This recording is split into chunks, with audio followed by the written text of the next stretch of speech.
Tebi. We're coming to you live from the studios of TV3 here in Accra, also live on 3FM 92.7, and are also streaming live on the internet at www.tv3network.com. So it's going to be a ride between now till 10 a.m. 3 strong hours of intensive analysis of events during the week. So what are we looking at this week? We have a number of issues lined up. The EC is in the news again. Dr. Zanato Rollins registered to vote. And then we're also looking at Honorable Jifa Ativo's comments, some tribal comments she made whilst on a campaign trail in the Volta region. And then we'll tie that into some political related violence involving an NPP activist in a studio of a radio station where some thugs went in there to attack him. We'll be discussing these issues. But before we go into the issues really, we'll take a recap of events making the headlines in the week. So we'll take a montage and then we will run you through the events making news during the week. And then when we come back, we introduce the guests for today's show.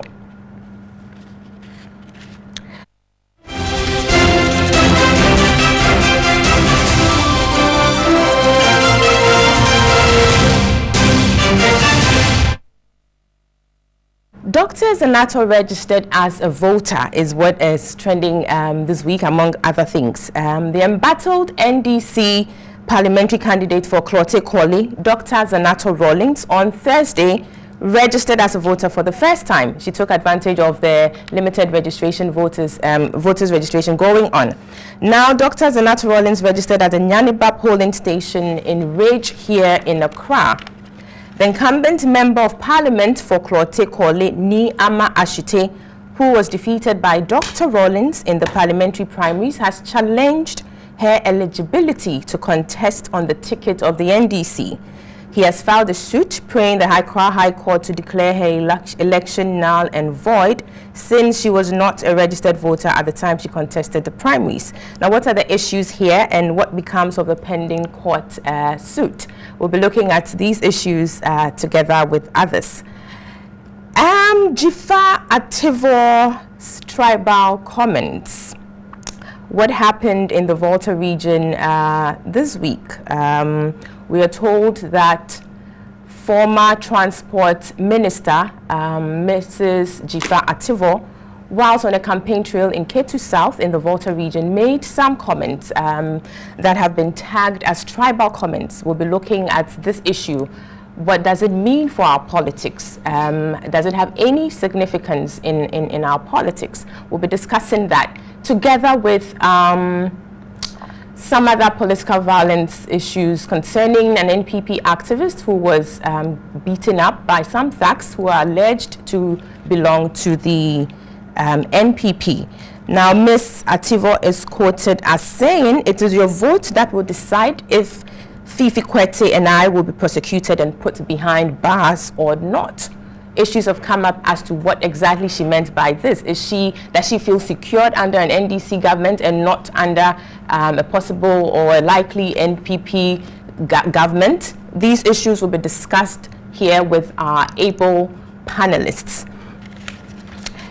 Then we go to the EC. Of course, the EC is in the news every time this year. It's obvious it's an election year, and so we can't have enough of the EC. We can't have enough discussions about the EC. So what has the EC done this time, or what's trending about the EC? The Electoral Commission earlier on in the week unveiled a 5-year strategic plan which seeks to, among other things, make the electoral management body a world-class, trusted and independent institution, and also serve as a model EMB or electoral management body on the African continent. Now, given the highlights of the Commission's strategic plan at a media briefing in Accra on Tuesday, April 26th, the chairperson of the Commission, Mrs. Charlotte Osei, mentioned that the development of the strategic plan grants the Commission a desirable opportunity for streamlining the Commission's mandates and work and ultimate work. Now, the Electoral Commission said the outdoor formed part of 27 reforms it is undertaken to strengthen the electoral management body to better deliver on its mandate. Now, apart from the plan, the Commission is charting a redefined corporate vision and mission. There's a new branding identity going on, new corporate values and organizational structure. The EC also took the opportunity to explain the Commission's new image, which according to her is key to its underlying vision. So we'll be looking at the issue of the EC's launch of its 5-year strategic plan together with the outdooring of its new logo. What are the issues related to that? How prepared are we as we move towards November 7 elections? So that's about it for the major news headlines of the week. Now, to the guests in-house, we have with me here our able panelists in the persons of, I'll start from my far right, Mr. Ken Crunchy. He is a member of the NPP communications team. We have next to him Mr. Kwame Jantwa. He is a lawyer and also an energy expert, but also a member of the CPP. Then we have next to me here on my left is Honorable Bright Demoji. He is an NDC MP for Botiano Englishi Amanfro. And next to him is Dr. Ahmed Jinapo. He is a lecturer at the University College of Education, Winneba. University of Education, Winneba. College long time That's true. Sorry for that, yes. You're welcome, gentlemen. Thank you. Good morning, Abna. It's good to have you here. Good to have you too. Great. How are you? I'm very well, thank you. Good, very good. We are starting off today's conversation with the former Transport Minister, Mrs. Jifa Ativo, and the comments she made whilst on a campaign trail in the Volta region. She's reported to have said that the NPP is tribalistic or a tribal party bent on prosecuting Ewes. She cites examples talking about Victor Selome, Chachichikata, and others. Now, this has come with some condemnation from various sectors of Ghana. We are discussing this particular topic, but we'll also tie into this the issue about political related violence. And specifically, we are looking at what happened to the NPP activist, Ba Chamfo, when he was beaten up in a studio of a radio station earlier on in the week as well. So we are looking at, gentlemen, political related violence and also the exploitation of our ethnicity, if you like, and diversity, ethnic diversity for purposes of political gains. I would start with you, Mr. Ken Crunchy. Here, Jifa Ativo, indeed, she's received quite a lot of backlash. There's been a number of condemnations coming from the former president, Jerry John Rawlings, the NPC chair, Professor Emmanuel Asante, and so many other places. Not that we want to belabor the point, but we want to understand exactly how this affects our politics. But before that, Mr. Ken Crunchy, let's take a listen at what Mrs. Jifa Ativo had to say exactly.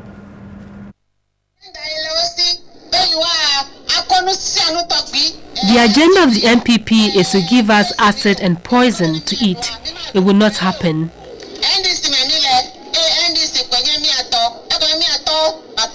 Jerry Rawlings brought NDC and we have held it firmly. When the NPP came, they jailed Victor Salome, Dana Budakpi, just to mention a few.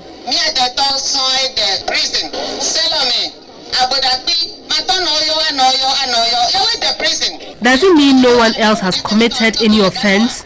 It is only others who have gone to prison. It will come from you for others not to go to prison. Do not allow Fifi Kwete and I to go to prison.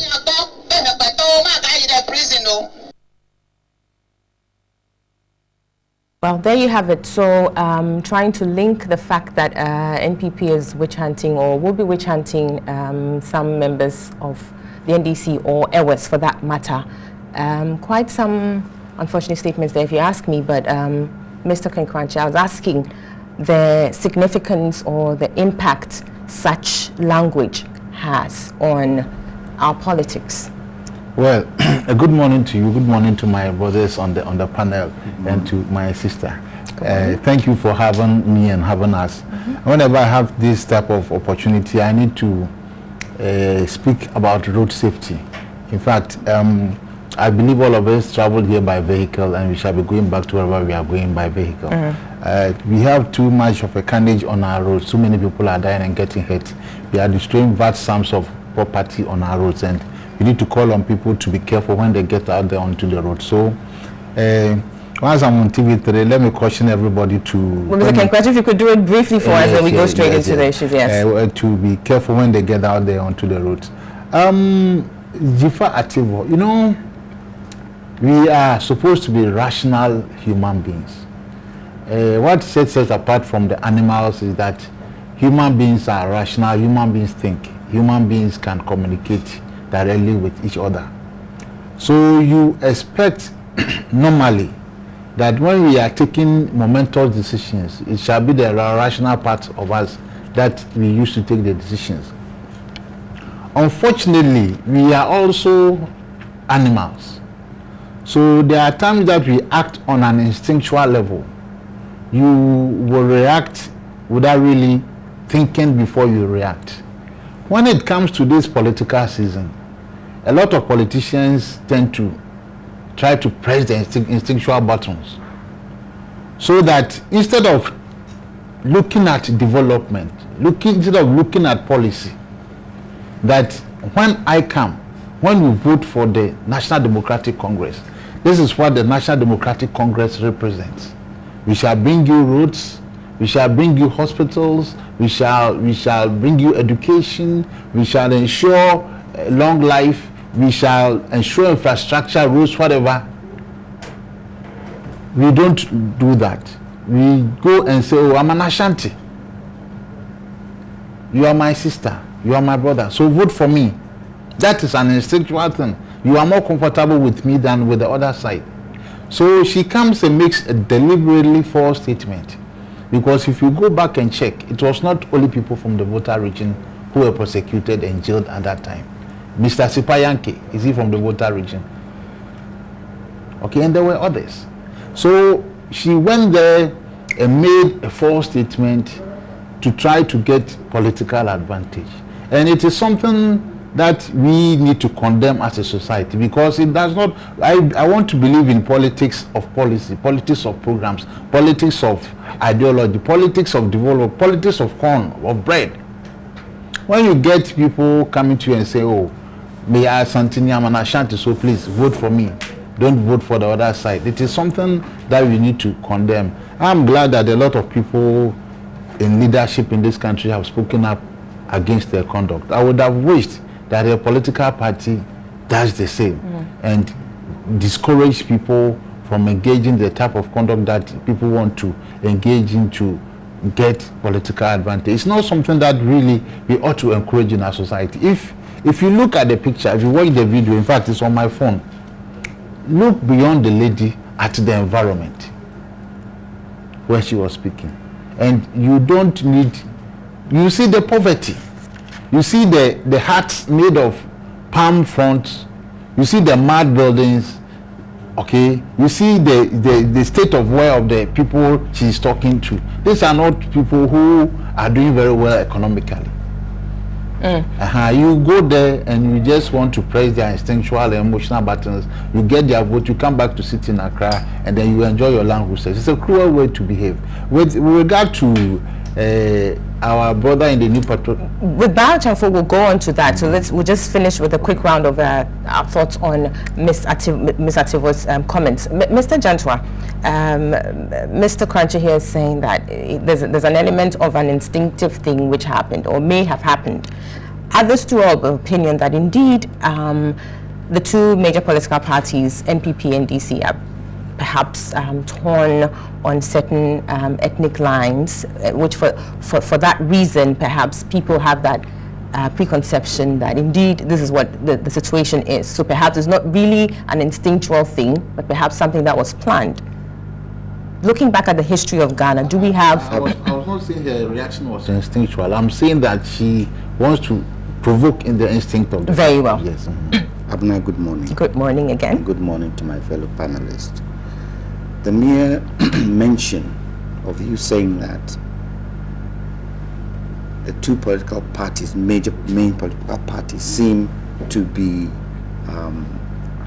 on different divides in terms of ethnicity is something that I deplore, I'm sorry to say.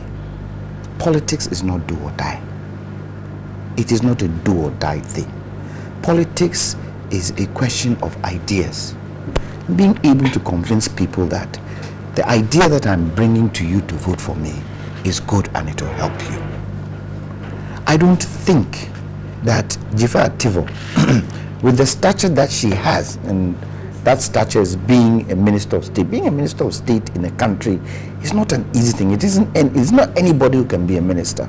So for that stature, I didn't expect her to say what she said. Look, if this happened to be any other country, it could have sparked the youth in that area. Did it not happen in Kenya? Ghana, we don't have that kind of setup. The setup we have in Ghana is that we are all one. If you look at how people are intermarried in this country, those comments, she should not have said it. It was not right for her to do it, and we all must condemn it. When Nanado said Yenwa Kamfo, he probably meant something else, but it was taken as a tribalistic comment. We all condemned it. And the way politics is, so it can ignite people's passions and emotions so easily. As a politician, you have to be very careful how we talk. Yes, we are going into elections. Every party wants to win. My party wants to win. His party wants to win. His party wants to win. And for him, I don't know what party he's in. You shouldn't have referred to me. Well, you are not being introduced as a political, you're not representing a political party, so that is what I will say. And we all want to win.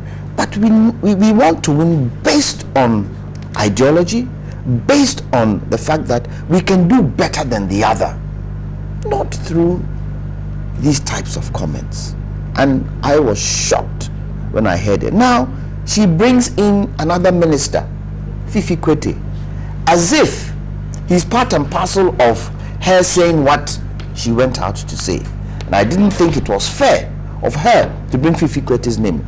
If that is the case, why didn't she mention every aware minister or a person in the NDC party? And I'm happy that, you know, President Rawlings came out and made a statement. I expected the NDC to even take her to their disciplinary committee to discipline her for the comments she's made. Great. On that note, I'll come to Honorable Minister here, Honorable MP here, because this is clearly something coming from the NDC. And like you heard the two earlier speakers, calls for more condemnation, if you like, but particularly coming from within the NDC. To date, perhaps the only condemnation we've had from the NDC is that coming from the former president, Jerry John Rawlings. We haven't heard any other, but rather we have reports that some have actually defended her. And so what is the position of the NDC on this? Good morning. Good morning to cherished viewers, especially those from my constituency, Botiano, English, a man from Environs. I will not speak for NDC as a political party because I don't have the mandate to speak for NDC as a political party. On all issues then? Yeah, no, I'm talking about in terms of structure because you made a specific questions. But I have my own views. Very well. You see, I'll call it a fracas. The fracas in the sense that the statement that was just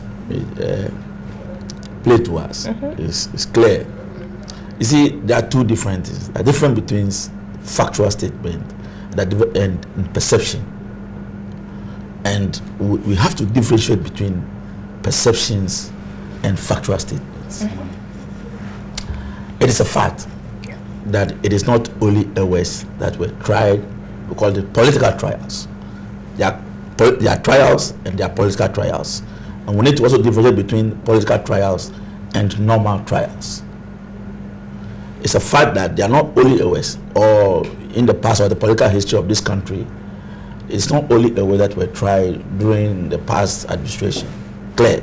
So that can be accepted that yes, that is not a factual statement. That yes, it is not only airways that were tried, and we can give examples comparing them to the airways and the other tribes that were tried during the former President Kufuor's administration. But what is the perceptions? We should not run away from the fact that the perception is that airways in the former administrations were punished. And if you look at the trials, if you compare the trials of Kambepra and Tsepayanki, and in connection with the Dochikata and the Rambodakpi and the Hula Balu, and you compare the intensity of the trials, it is clear that the perception in this country is that the airways were victimized in the former administration. But these are trials done by courts of competent jurisdictions, not a political party. So you're saying the judiciary. That's why I made a reference, and I said that there's a difference between political trials and the normal trials. So you're saying these were political trials? That is the point I'm trying to make. So we should not run away from the fact that there is that perception in this country. You are saying we should distinguish between perception and fact, but here's a case where you're blurring the lines now. No, I made it clear that the fact is that Jafar Ativo got it wrong by saying that the airways were the only people that were tried in the former administration. That's fact. Because there are typical examples that we can mention. If you do the comparison and there are names you can mention, and I made reference to specific names that I mentioned, but I'm saying that if you come down to the issue of perception and you look at the political environment those days, and you look at the intensity of issues comparing the airways trials against the other tribe trials, it is clear that that is the perception in this country. We should not run away from the fact that in this country there is tribal politics. We should not run away. Otherwise, we will not be solving the problems. But we wouldn't also be solving the problems if we carry on making certain statements, which we enforce. When we identify the problem as a nation and we solve it, it's better than we'll be deceiving ourselves thinking that we are moving on the right path. Very well. Let me go to Dr. Jinapor here. Do we have? Yes, I think. Pardon me. That is not enough, right? No, it's just to carry on so that we have Dr. Jinapor's statement also, and then we carry on because it's a whole conversation we are having here. It makes my whole thing very incomplete. Very well, you can carry on. Yes. So I'm saying that yes. So we should look at ourselves as a country and accept that this is the point we are, and come up with solutions. That is the point. Then secondly, you see, why is it that immediately when Jafar Ativo made this statement, a lot of groups were coming out to condemn it? Do we see the same trend in the past? That's the question. You see, when we do these things, we fuse into the perception again. In the past being which period exactly? My brother just made the similar statements. You see the promptness that the other bodies, I'm talking about the Christian councils came out, the other bodies are coming out. Compare the way they come out against the other serious statement that we're making in this country. Can we compare the two? So as a country, I'm saying that we should sit down and work on these things rather than thinking that we are moving on the right path. We should treat everybody equally as stakeholders, as political institutions, as democratic institutions. We should treat everybody equally. That is the way we can go. Great, you've landed now. Okay, so now Dr. Jinapor. Well, let me Honorable is making certain statements which are quite interesting here, and I would want you to touch on those. Very quickly, I think let me say good morning to your cherished viewers and to my colleagues. Well, you see, the point is this statement made by Honorable Jafar. Is she an MP? No. She's not an MP, okay. Happened to have been made somewhere last week, I think a week today. And it came into the public limelight somewhere in the middle of the week. That was on on Wednesday thereabout. There are a couple of issues that needs to be picked out of this. Number one, I happen not to have seen the video, and listening to my brother Ken, it looks as if it was an enclosed program, even though it was a political rally where I understand Fifi Kuti was launching a program. And if you listen to the tape, she spoke in Ewe, and we have the tape, and you guys have it. It tells you this morning. Yeah, it tells you that in today's Ghana, you have to be very careful what you say because of technology. You understand? Recently, the Honorable Minister Hussein happened to have been on a program, and maybe it was just a group of close people, and he was taped. But you see, Abna, I think that this particular issue, first of all, I do not subscribe to tribalism. Her statements, listening to everybody here, even including the Honorable Member, is not happy about it. He wish that this statement wasn't made. But he makes an important point, and I think it's something that we need to start thinking about. The issue of tribalism and its place in our body politics. I listened to my brother Ken. Ken makes an interesting point, which is supposed to be the ideal situation. People vote on issues. People look at competence. You understand? People look at how you can put money in what? In our pockets. But what is the reality? The reality on the ground is that most people do not vote on those lines. Most people vote based on tribe. In fact, there have been times in this country that people voted for candidates because they were handsome. It's true. Oh, that's true. Yes. Because they were handsome. My senior, my uncle Openi, made reference to, he's my uncle, made reference to a statement that was made by Nanado that Yaya Kamfodi. It's received a lot of barrage.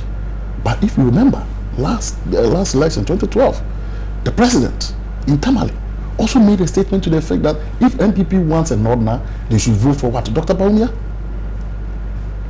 It's not limited to only politicians, even we those in academia. Recently, a professor of political science made a statement to the effect that, look, John Mahama's government is overloaded by what? Nordness. That is the reality on the ground. The reality is that when I sit on TV, what I say may be different from what I say when I go back. You understand what I'm saying? It may be different from what I say when I go back. People vote for people because, one, they are the same tribe, they go to the same church, and all these kind of things. Honorable makes reference to the fact that, look, it's about time we sit down discussing it and try to deal with it. Yes, I agree with him. But I believe that, look, even though there are a lot of intermarriages and all this, these things cannot be eliminated if there's no economic empowerment. Economic empowerment. Yes, as a country, we have something called political empowerment. Almost every Ghanaian is so interested and involved in our politics. But when you have a country whereby government dictates everything, government dictates even a church. If a politician is a member of your church grows. You understand what I'm saying?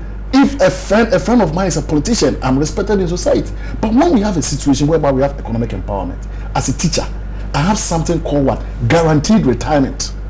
Guaranteed retirement in the sense that my salary should be able to cater for me and my children, such that at least I can get a 2-bedroom house and have insurance so that it pays for what? For my health care and all those things. So I think, look, Jeffrey Ativo's statement was not a good statement. It is something that needs to be condemned. And I'm not surprised it's coming. It's going to come. We are going to hear more of those. We are going to hear more of those, not on political platform, but we're going to hear. You remember Safi Mafu's statement that came up?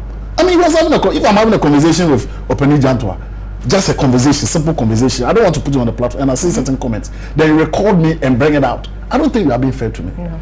So these things are going to come up, but I think as a people, we need to start thinking through these things. Yes, we've done well. There are a lot of intermarriages and stuff like that, but I think the issue of ethnicity, tribalism, will still have a place when it comes to our body politics. And look, it's not just in Ghana. When you go to the United States, they don't have tribes, but there are certain states that are blue, there are certain states that are red. Always, every year when they are having elections, they call something called swing states. Who are the swing states? We are the swing voters. Like floating like voters. Swing states. I mean, there's no way that California will become a Republican, what did you call it? State. There's no doubt about it. You go to a state like Wyoming will always be Republican. It's like that. So there's nothing wrong with a voter region being the NDC World Bank and Ashanti region being the NPP World Bank. There's nothing wrong with it. But it's what comes with it, the exploitation of it. I think it's the exploitation of it. And Mr. Johnson, if you could touch on that, yes. A quick point I want to make. All that they're saying can be true. But we are talking about specific cases that have gone to a court of law. Right. The evidence... No, I disagree with her on that route. Okay, so... when it comes to the travel... let me give you a example. The reason why Mrs. Santiva was resigned from her job... resigned from her job was because of the prosecution of the husband of the woman, Selassie. Selassie's husband as well. Ibrahim Adam. It's Ibrahim Adam Ewe. Ibrahim Adam was prosecuted under Akufo. It's not the case. Why did Mrs. Santiva resign? She resigned because she had a deal with what? The wife of somebody who was what? Prosecuted by the MPP. Not so she had a deal, but she had a second kind of deal, which is still being subjected to accountability issues, which is something else. Just a minute, Mr. Johnson, and then the point I'm trying to make is that where court cases are concerned is based on evidence. Are we saying that the politics of the land influences the judges to throw people in jail? And cases are different. Some cases are stronger than others. The evidence that is brought forward will determine how the judge also sentences. We take it that in this country we have is a division of powers, separation of powers, and so the court is independent on its own. It's not influenced by the political side, nor is it influenced by the executive. And so we have that perception. And so if you then say that people were jailed because of tribe, when they've actually been to a court, if it was military tribunal, we could say that. But it is a court. If the courts do not work, the whole structure is broken down.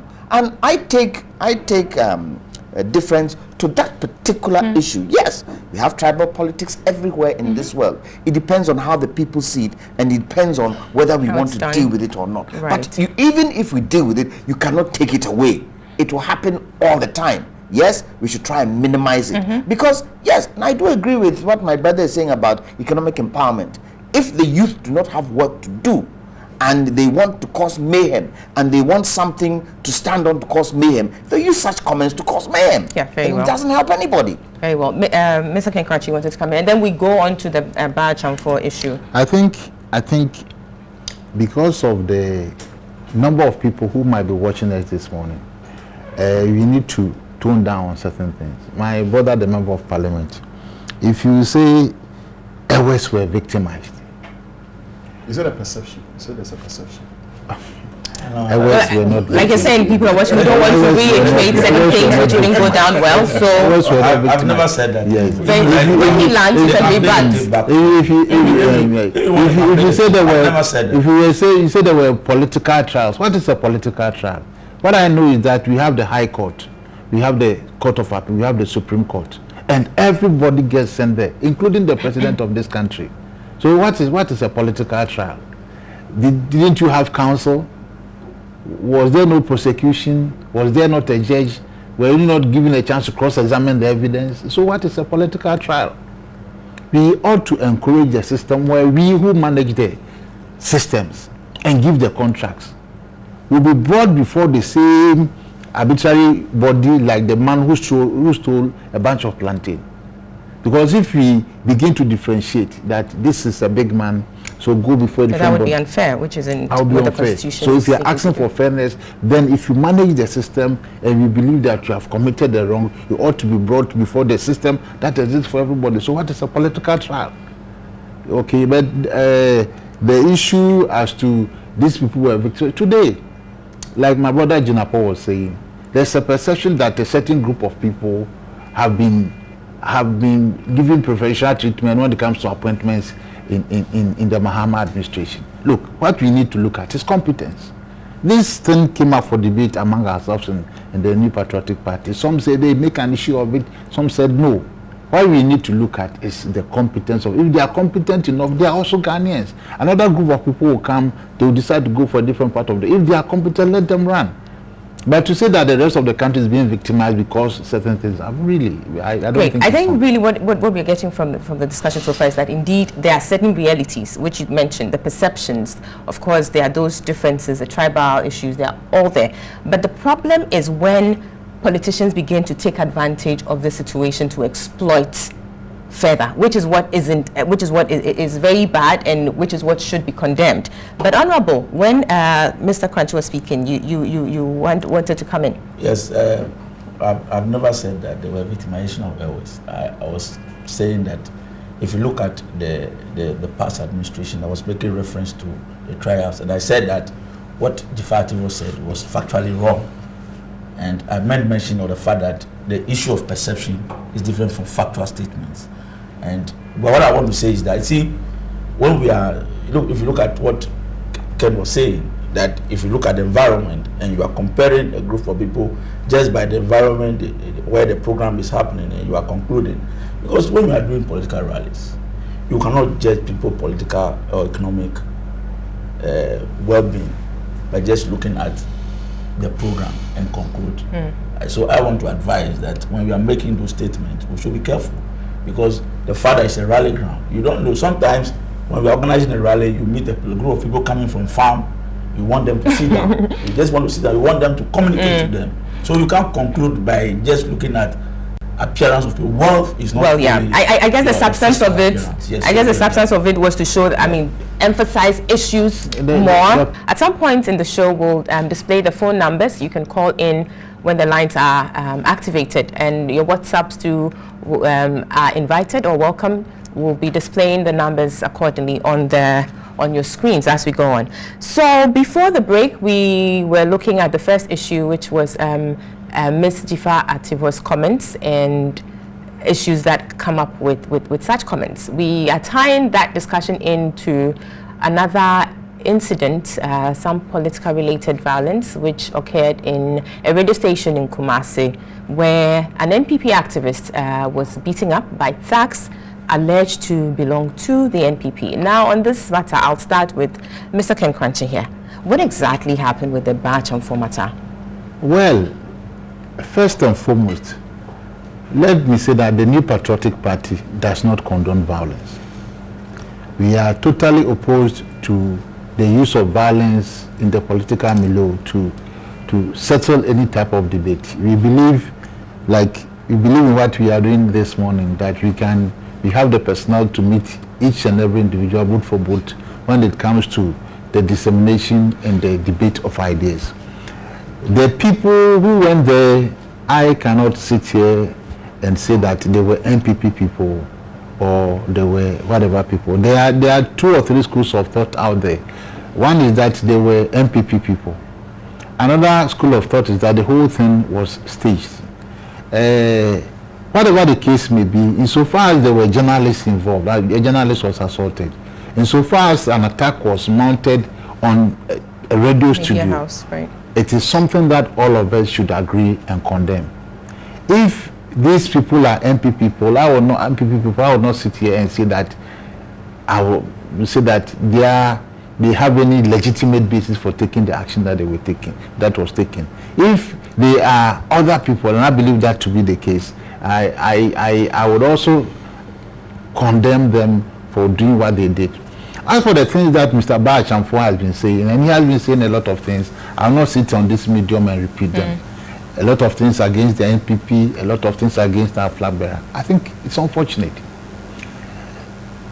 This is what happens in a political party. It's supposed to be a democratic organization. So you go and you elect your chairman and your executive. You go and you elect your parliamentary candidate. You go and you elect your presidential candidate. This is my belief. My belief is that it is never going to be possible to have 100% support for any one candidate at any one time. I can tell you as a fact that if you go down there into the National Democratic Congress, there are people who don't like Mr. John Mahama as the leader of the party. If you go into the NPP, there are people who don't like Nana Akufo-Addo as the leader of the party. But my belief is that once the system pushes up the person as being the leader of the party or being the person to occupy any particular position, it should be given 100% support. I contested my brother Issa Fuseni, let me say good morning to him this morning, for the parliamentary candidacy of the New Patriotic Party in Okankwe North. He won. He's doing a good job down there. I'm giving him all the support that he can get. If I'm going to contest next time, at least he'll be in parliament, we have resources, I'll be out there, then we shall contest again. That is how it ought to be. Where people decide that because their candidate didn't win, or because they don't support, or for any particular reason, they don't like the man who is in charge, they are going to do what Mr. Bachamfor is doing. It's something that, in my opinion, ought to be condemned, and condemned absolutely. Assuming there were MPP people who went to condemn him, it might be because of the things he was saying. Assuming that it was a stage managed thing, it's because he had become some type of person around whom this type of scenario can be built around. But just to take you back briefly, what is Bachamfor doing exactly? Oh, that is why I'm saying that the thing, he has been saying things against what kind of thing? I don't want to repeat them. Well, that is. But it's basically in opposition to an attack on the person of Nana Addo Dankwa Akufo-Addo. You get the point I'm making. An attack on the party, and for me, and it seems that he's doing all this because of the problem with the chairmanship, Mr. Fuku, and all those things in the New Patriotic Party. What I will tell him as a young man is that if you believe in the New Patriotic Party, like Mr. Jantua believes in the Convention People's Party, parties are made of people. What I say is that I belong to the New Patriotic Party. I don't need to like the people in the New Patriotic Party. I belong to the New Patriotic Party because I believe in the ideology of the New Patriotic Party. It stands for a certain set of ideas, development in freedom, all those ideas. The MPP stand for that. When I go home in the evening, I go to be with the people I like. Are you with me? The people I like, my wife, my children, the guys I hang around, I have a bottle of beer with, I love those people. My old schoolmates, love those people. But when it comes to the MPP, we belong to the MPP because we believe in the blue and white. We believe in the ideology. So we come together as a party, and our absolute objective is that we must fight to win back political power and then propagate the ideas of the New Patriotic Party in the economy.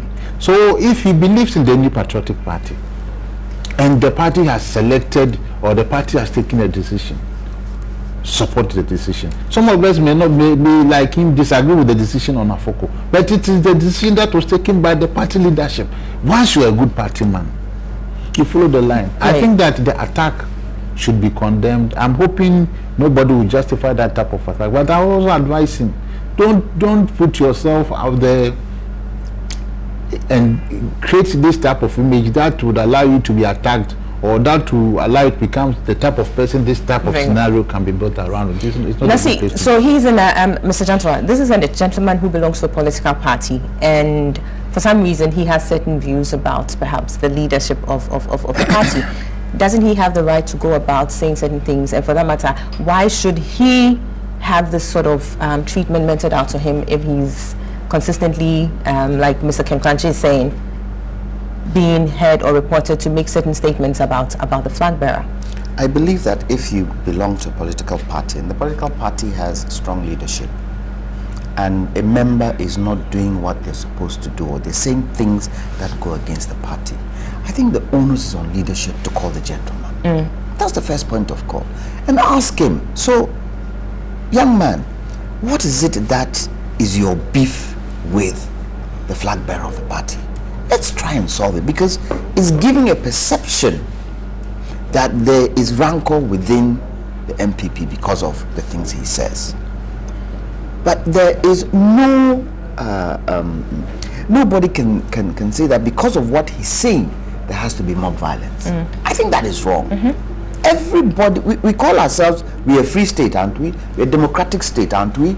People are allowed to say what they want to say. There's everything, freedom of speech. And nobody has the right.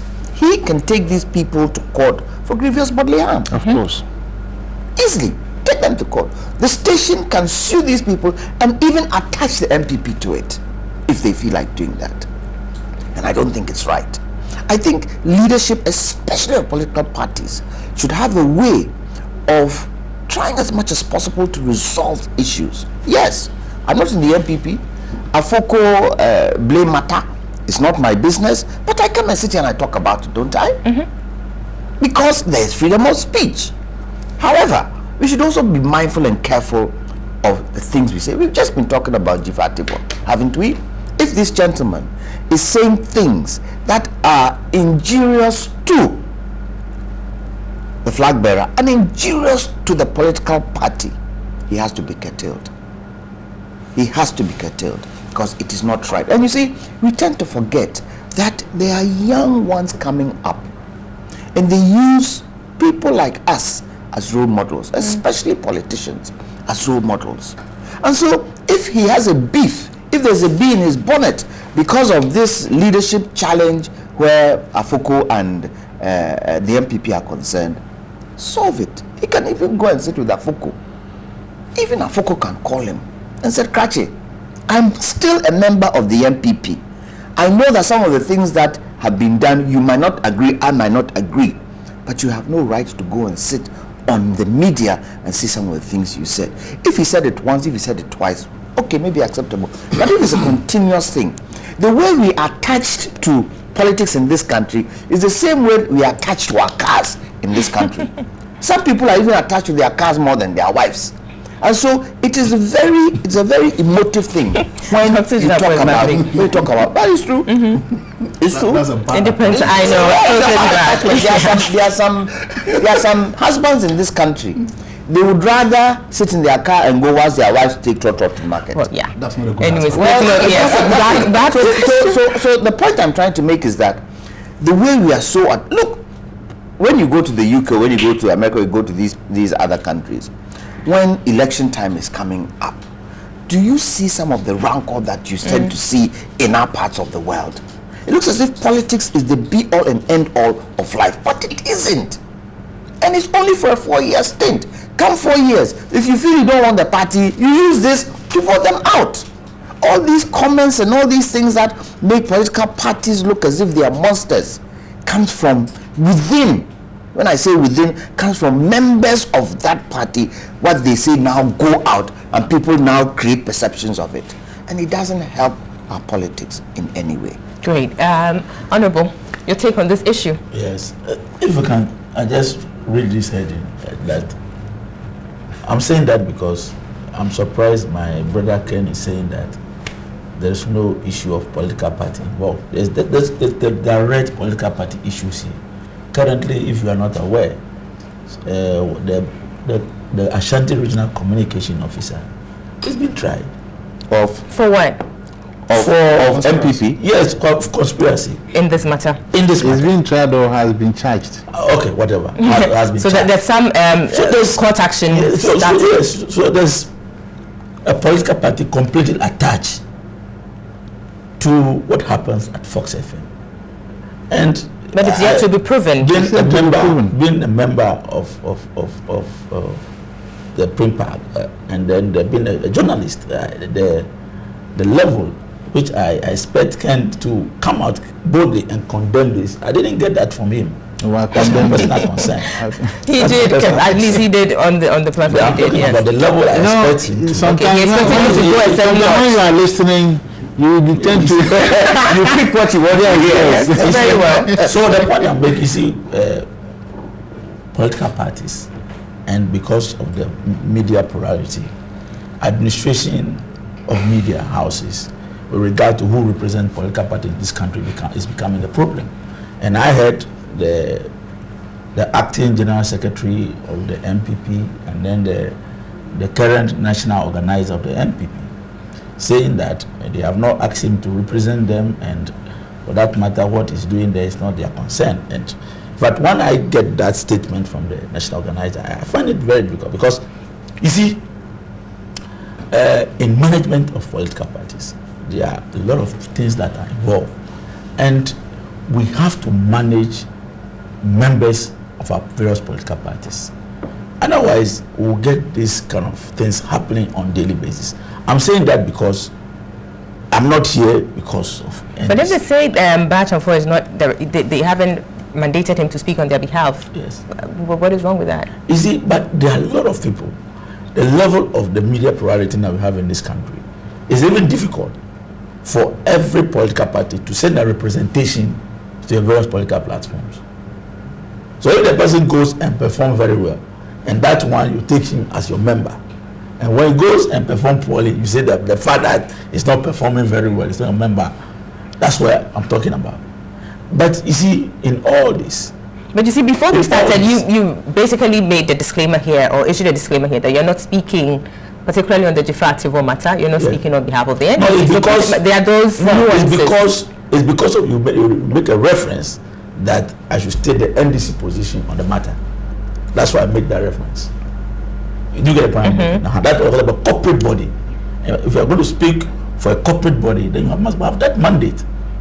It's different. And he is. Okay, you need to do certain things without being attributed to NDC. That is what you are doing. Yes. Honorable Karian. So all that I'm trying to say is that as a country, we have freedom of speech, and you can say whatever you want to say based on the framework of our laws. And what happens at Fox FM must be condemned by all and sundry. And as a political party, we should be tolerant enough. You see, in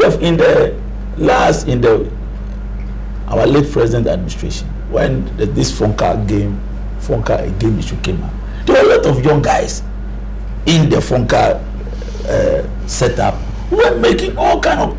We must be tolerant as political parties. Very well. If we are not tolerant, all these things will be happening. If that is how come we said that when we say violent, these are the kind of things we are talking about.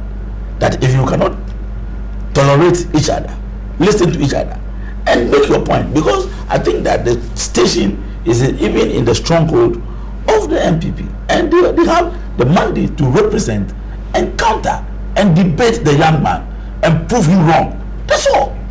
So I don't see how come they organize themselves, allegedly. I like the word you use, allegedly. So we cannot, say for sure that's what it is. Very bad. And they should learn, because we know that with what we are hearing from that the MPP communication officer is almost alleged to be the leader of the gangs, then it's very bad for us as a democratic country. Very well. Dr. Jinapong, briefly on this, and then we go on to... I think, first of all, I listened to my colleagues and listening to the two previous speakers, the advice they give to the MPP, and not just the MPP, but other political parties. Exactly. When you have an individual of this sort making claims that you think do not inure to the success of your political party, what you do is to call the person and talk to the person.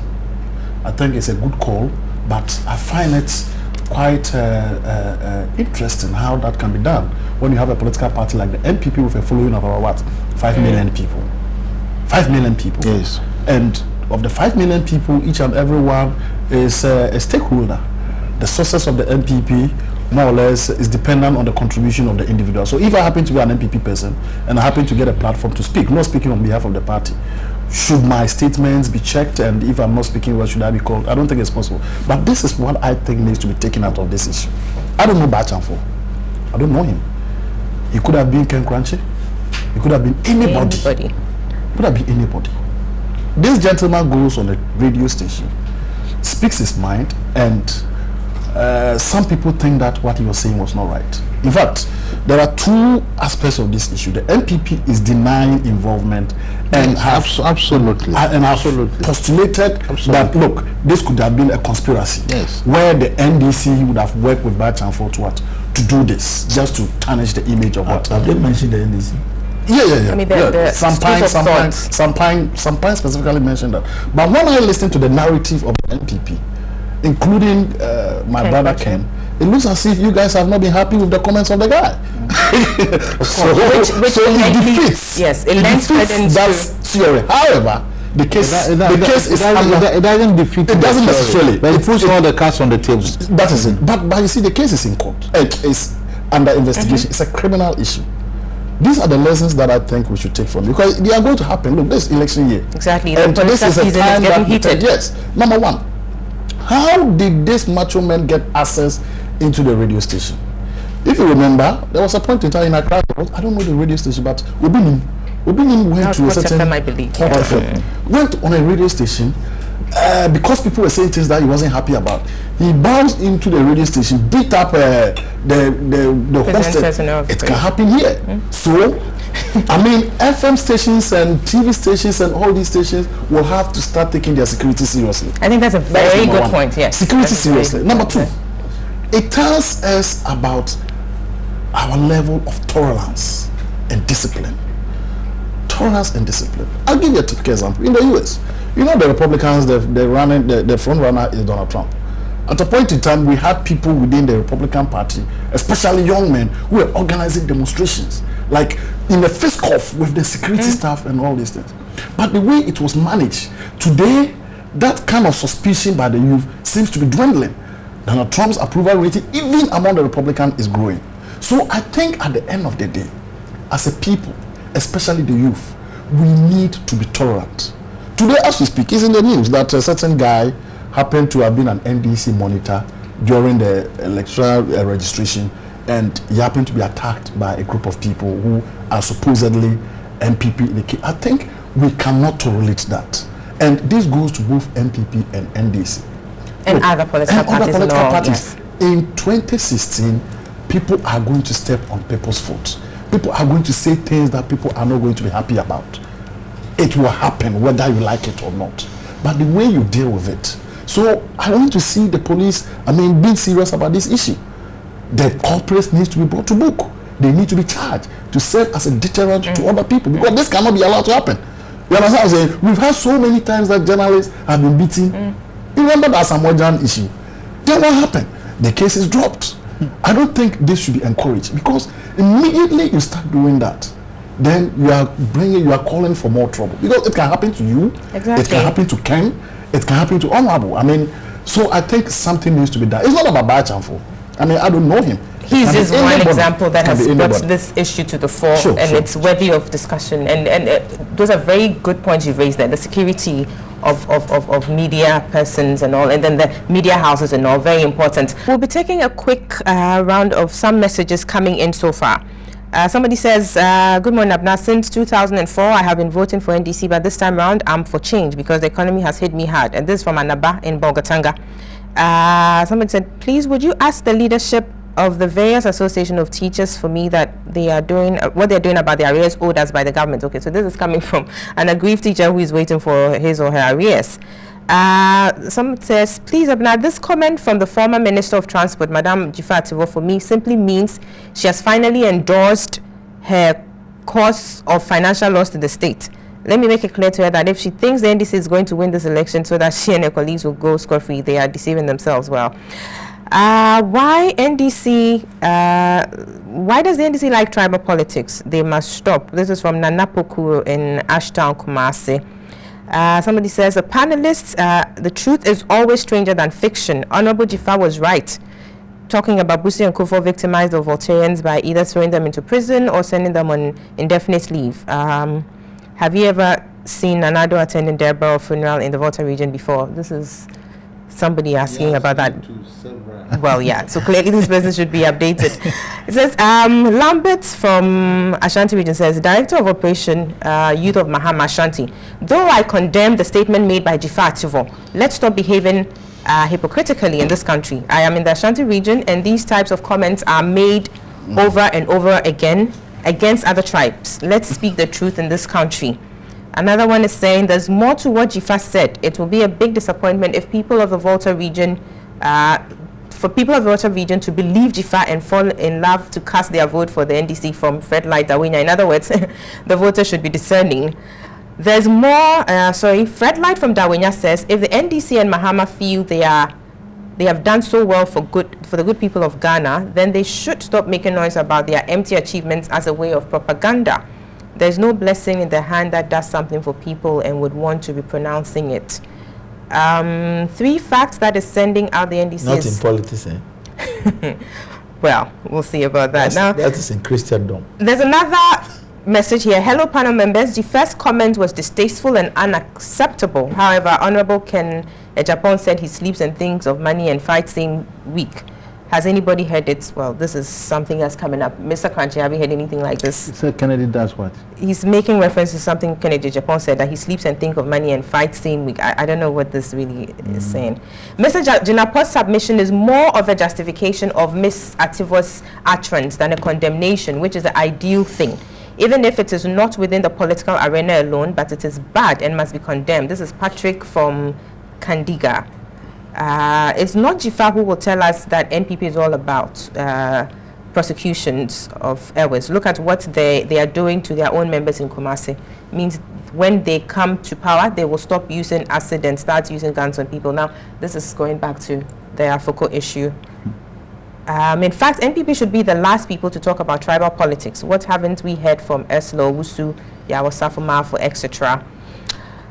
Says, please let Honorable Edward and all who share his idea know that people perceive when they don't know the facts. So any leader and all should stop putting such perception in people's mind by condemning an act and justify it with perception.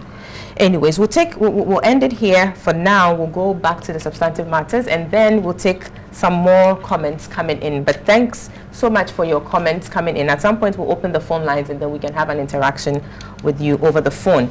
We're now turning our attention to the Electoral Commission and the launch of its 5-year strategic plan, along with its new logo. A lot of issues have come out of this. Lots of people questioning the prioritization of the EC's activities, particularly as we are less than about 7 months to elections, questioning why now, how relevant is it, or how is it going to impact the outcomes of the elections. We are here today to weigh in on this conversation as well. People have raised concerns about the fact that the 5-year development plan pretty much lacks some direction or recommendations in respect of the Supreme Court's recommendations, particularly with the election petition issue. So that people are asking, if you're moving on to more reforms, as you say, why don't we see the strategic plan reflecting these? I'll start with you, Honorable. Your views about the EC's launch of the 5-year strategic plan, the timing of it, and as well as the logo. Yeah. Yes, thank you very much. I personally don't have anything wrong. I don't see anything wrong with a corporate organization performing its core duties by organizing itself to perform efficiently and effectively.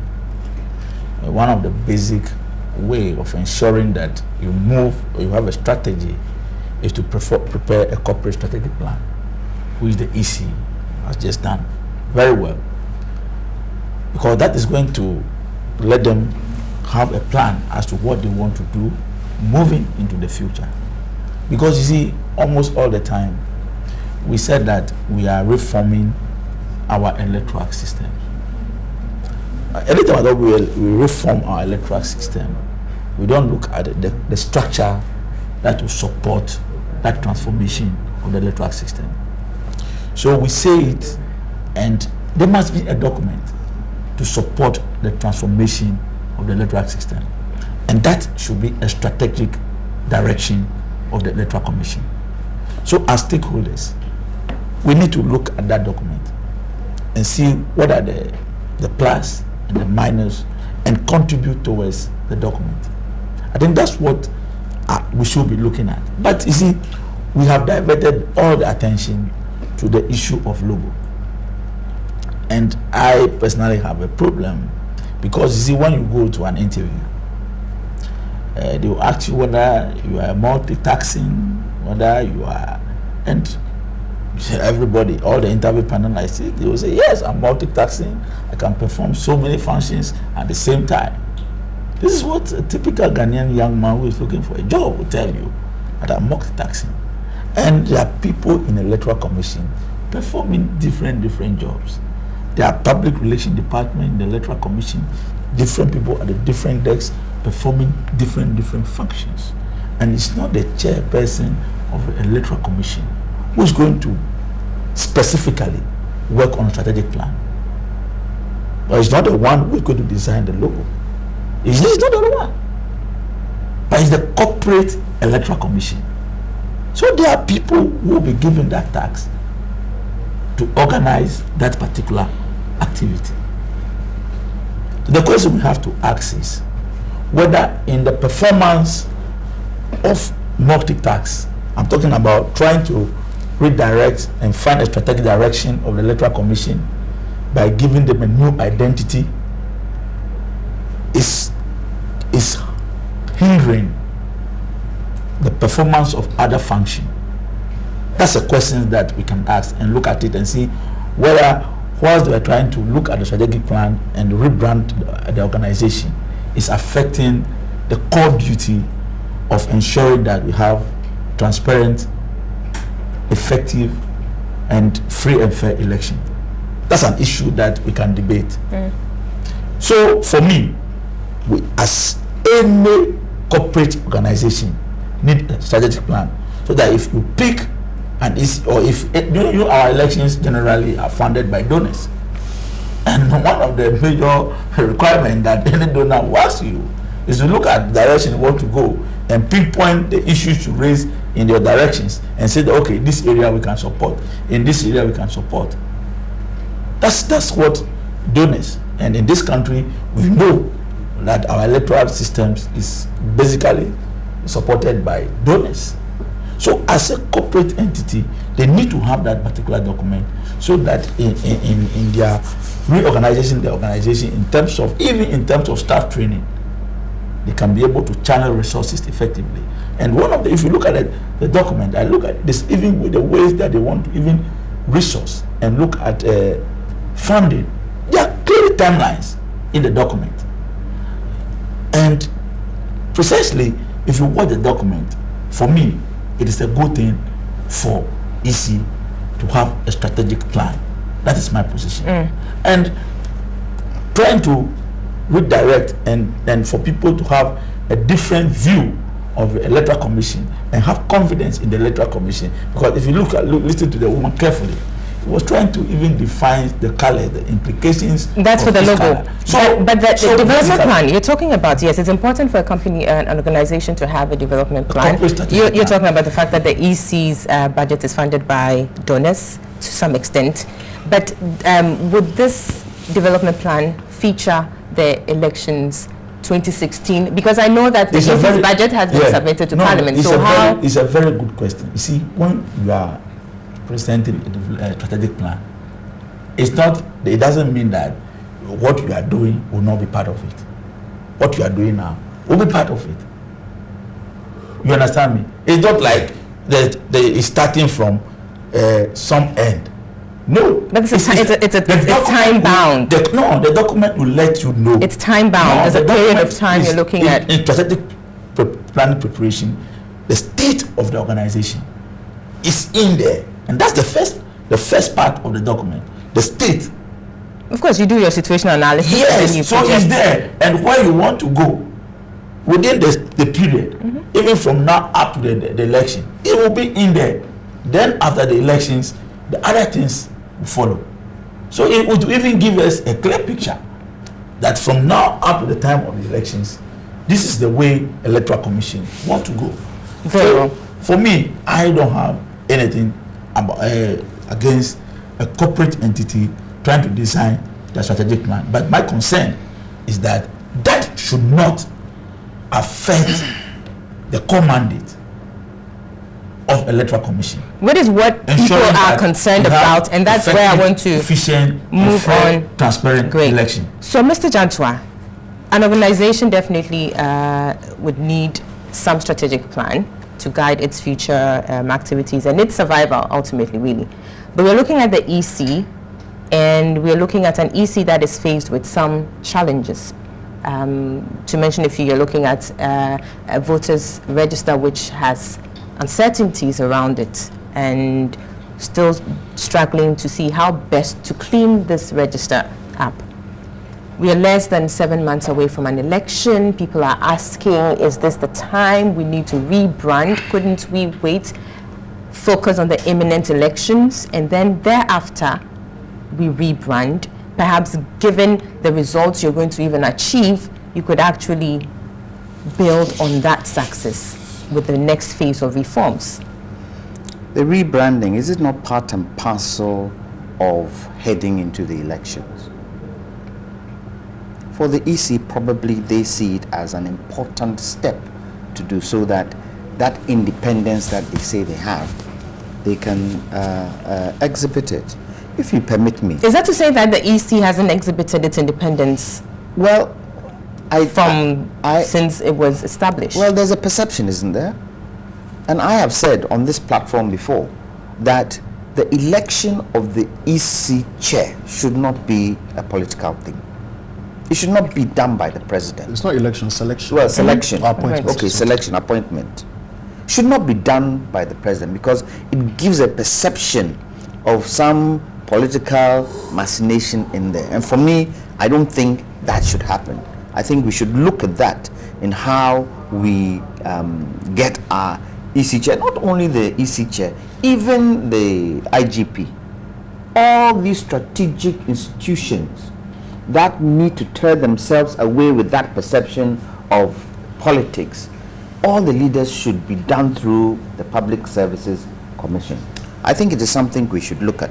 But in coming back to the EC's strategy, if you permit me to read one or two things that I've put up. It says, in the period defined by the strategic plan leading up to 2020 vision, we expect to see a number of important developments and changes in how the commission is structured, operated, and resourced.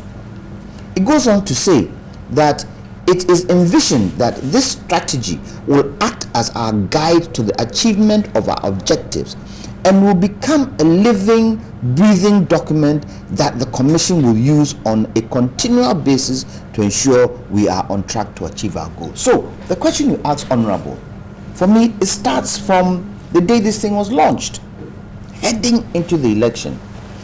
They have seen, and the new EC has seen, and she's coming probably and seeing a whole load of challenges and problems that need to be set right.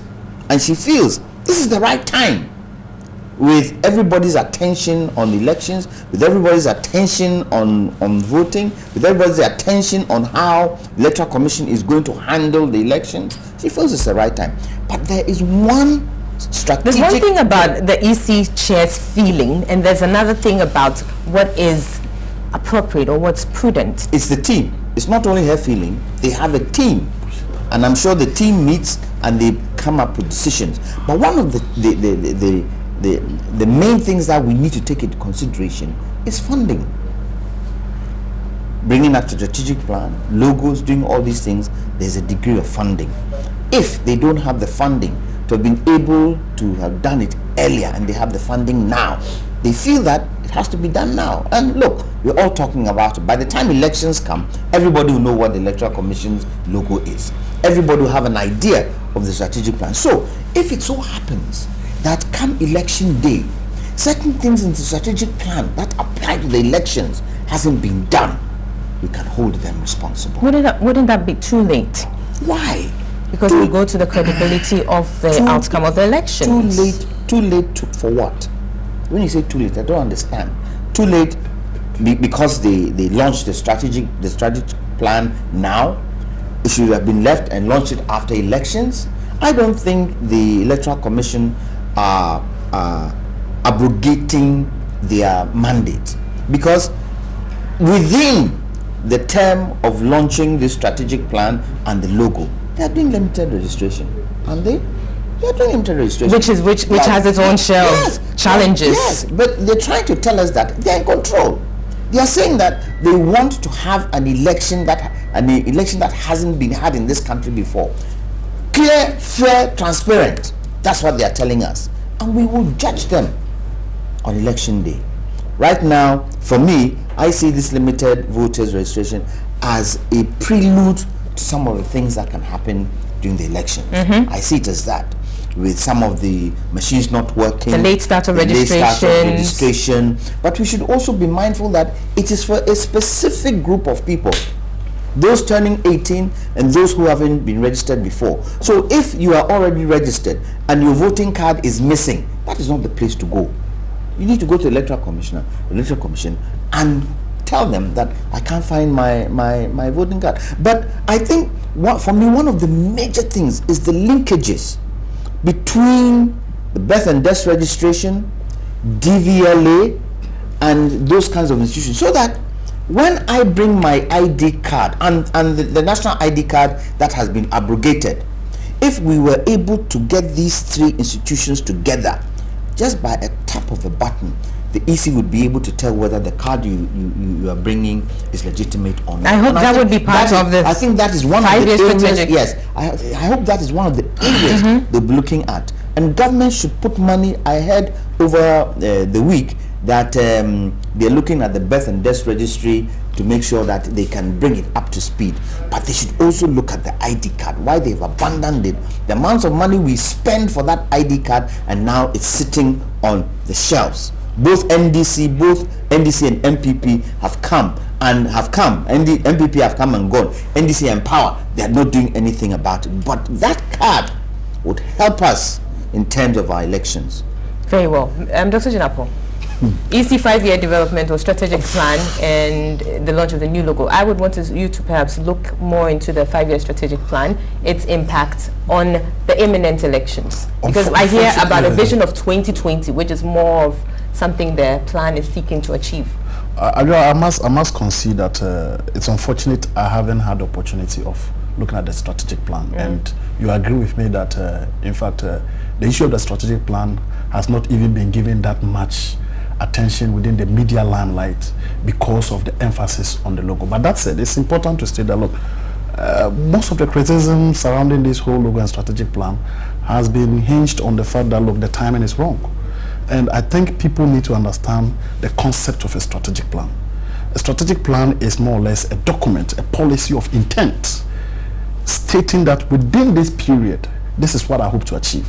So it has something we call what? It's time bound. So if it's supposed to end within a certain date, definitely there should be one that what takes over from what? The old one. So I do not know the old strategic plan when it was ushered in by the Electoral Commission and when it was supposed to end. If it was supposed to end around this time, then I don't think you can do anything about it, even though there's going to be what? A vacuum. So if the old one was supposed to end around this time and we have a new one coming in, I don't find anything wrong with it. But you see, the point is this. We are told there was none, actually. There was none. The EC didn't have a strategic plan. Well, that's interesting. That's unfortunate. I mean, an organization like the EC should have a strategic plan. But you see, the point about this logo is this. I wished the two pictures have been put on the television. We have the old one and the new one. I mean, I'm not an expert when it comes to media and stuff like that. But the point is this. When we talk of a logo is something that captures your imagination. Immediately you see it. Most times logos don't have words, but when you just see it, it tells you something. It gives you some information that the owner of that logo wants to put to you. I mean, TV3, you just look at the logo and it tells you something. And that is what logos are meant for. If I listen to the Electoral Commissioner, her point is that, look, this logo that we are trying to put across is supposed to more or less bring about something called independence. And when Openi was speaking, we asked the question, so had there not been independence previously? I mean, since when did the Electoral Commission become a captive of any kind of what organization? You understand what I'm saying? I mean, the Electoral Commissioner, from my understanding, I mean, assumed office not too long ago. I don't think she's been up to a year. So within a year, she sits down, look at the Electoral Commission, and says that, look, I'm coming. I'm coming with. No, just look at the two. I mean, I want our viewers to look at the two. Which of them looks more professional and national? Professional and national. Which of them looks? But one is more unique. No, which of them looks so captivating? And that is why I made the point that, look, logos are supposed to what? Attract you, convey a message on site. You get what I'm saying? So the Electoral Commission comes in and says, look, I'm changing the logo because I want to be independent. So does that mean that ever since Asfarijan had been the Electoral Commissioner for that long time, he wasn't independent? But you see, beyond that, Abana, let me tell you something. You see, when you go to, certain countries, advanced countries, there are certain institutions that are deemed to be national. They are sacred. You don't touch them. As a matter of fact, these institutions, they stay for so long, years, you never touch it. One of them is the Constitution. The Constitution, no matter how archaic it is, you work alongside it. It's a living document. You go to the United States, their Constitution is about 400 years old, but they go around it. That makes the state what it is. The Electoral Commission today, you understand, Abna, the Electoral Commission today, we have a new chairperson by name Charlotte Osei. I don't know how long she's going to be the Electoral Commission. Let's say she stays in power for the next 20 years. 20 years she leaves. Abna Tabi becomes the Electoral Commissioner and says, I want to do rebranding. She changed the logo again. 10 years time, another person comes, he changed the logo again. I mean, I don't think it inures to what? The benefit and the image of our country, Ghana. Let's say 20 years time. You get a president who is so powerful. He says that, look, the coat of arms, now let's change it. We change it. What is even more worrying for me is that in this country, we have secondary schools. I went to Damango Secondary School. Damango Secondary School was established somewhere in 1970 something. I think the people who designed our logo probably were middle school certificate holders. But the logo stays. And the logo is going to stay. The logo is going to stay. Our secondary school. Secondary schools are keeping their logos. And you have an institution like the Electoral Commission. Look, I do not have a problem if the Electoral Commission wants to establish independence. I don't have a problem with that. But I think this whole, yes, I mean, there are people who say that the logo does not affect elections. Yes, we are not saying the logo should affect elections, but we are talking of the image of that institution. And the image of that institution not being more or less one way or the other. I don't want to use the word manipulated, but not being toyed with anybody who comes. I mean, Point of order. Yes, Point go of ahead. order. Yes. Now, let's face it, in Ghana. Yes. Does anybody look at logos? Well, it depends. I mean, Is the Electoral Commission look? Is it for only Ghanaians? No. Perhaps we need to consider that. Don't even give it a logo. The Electoral Commission. What's your point exactly? The Electoral Commission, really and truly. the essence of the Electoral Commission is not. This is the first time that I have seen Ghanaians talk about an institution's logo. And perhaps it's Because of the kind of institution it is. Please, Dr. Japo, carry on, yes. Because of the kind of They are much stronger. Mr. Dr. Japo is on the floor. No, he's on the floor. But you see, the point is that the reason why there are much institutions who have logos that people don't see it is because it has not become an issue for discussion. If Parliament today changes its logo, people are going to ask questions. But the point that I'm trying to make is we have something called what? Tradition. Tradition. I mean, 2 became, I mean, the Ashanti Kingdom was established long time ago. Today there are certain things that can symbolize the Ashanti Kingdom which are better than the Golden Stool. Dr. Japo, please hold your thought there. We'll take a quick listen to what the EC chair specifically said about the logo, and then we'll come back to continue the discussions. Please, let's roll it. The chairperson of the Electoral Commission, Charlotte Osei, in spite of the public outcry, defended the commission's new logo. She insisted it reminds staff of the commission the values required for their work. Speaking at the launch of the commission's 5-year strategic plan and outdooring of the new logo, Charlotte Osei indicated the new identity embodied the vision of the EC. We like it. We picked it. It makes us happy. And it reminds us of all the values that we want to bring into our work and where we're going as a commission. This Dr. Jampo described as cheeky. In trying to relate with the populace, I think the EC must be careful in... Oh, that was the EC chair, Mr. Charlotte Osei, saying that they saw the logo, they liked it, they chose it, and it makes them happy. Now, clearly, there's something I don't quite get. Yes. It makes them happy. No, but so what does that mean? Because we're looking at an institution, exactly. The Constitution makes provision for the EC as to be an independent body. Nobody is doubting that. So where's this thing coming from about it makes us happy? Yes. What's the essence of that? But you see, the point is this. The Constitution says the Electoral Commission is an independent body. But the Electoral Commission is not owned by somebody. Exactly. That is very important. For the fact that you are the chair of the electoral, I mean, I've never listened to this. I never listened to it. But you see, when you listen to it, and I agree with Dr. Jampo that the woman is very cheeky and sarcastic by her response. And I don't think that is, and you see, my point is this, the EC has received a lot of bash recently, and I have not been happy about it. But I think her conduct, her posture, her demeanor, more or less fits into this whole idea of the EC being perceived not to be competent. And as I said, look, my statement on this platform cannot have any effect on whether the logo is going to be maintained or not. It's actually been it's being used. So moving forward, my caution is that we have to be very careful the way we deal with issues of this sort. If we are not very careful, and anybody can just do anything in terms of change the logo and stuff like that. Logos have meanings. One day we'll have a president of this country who will say that, look, the coat of arms is not relevant in our dispensation. My political party emblem should be the one used for this country. And I think it's about time we start talking about it. And it's possible. It's possible.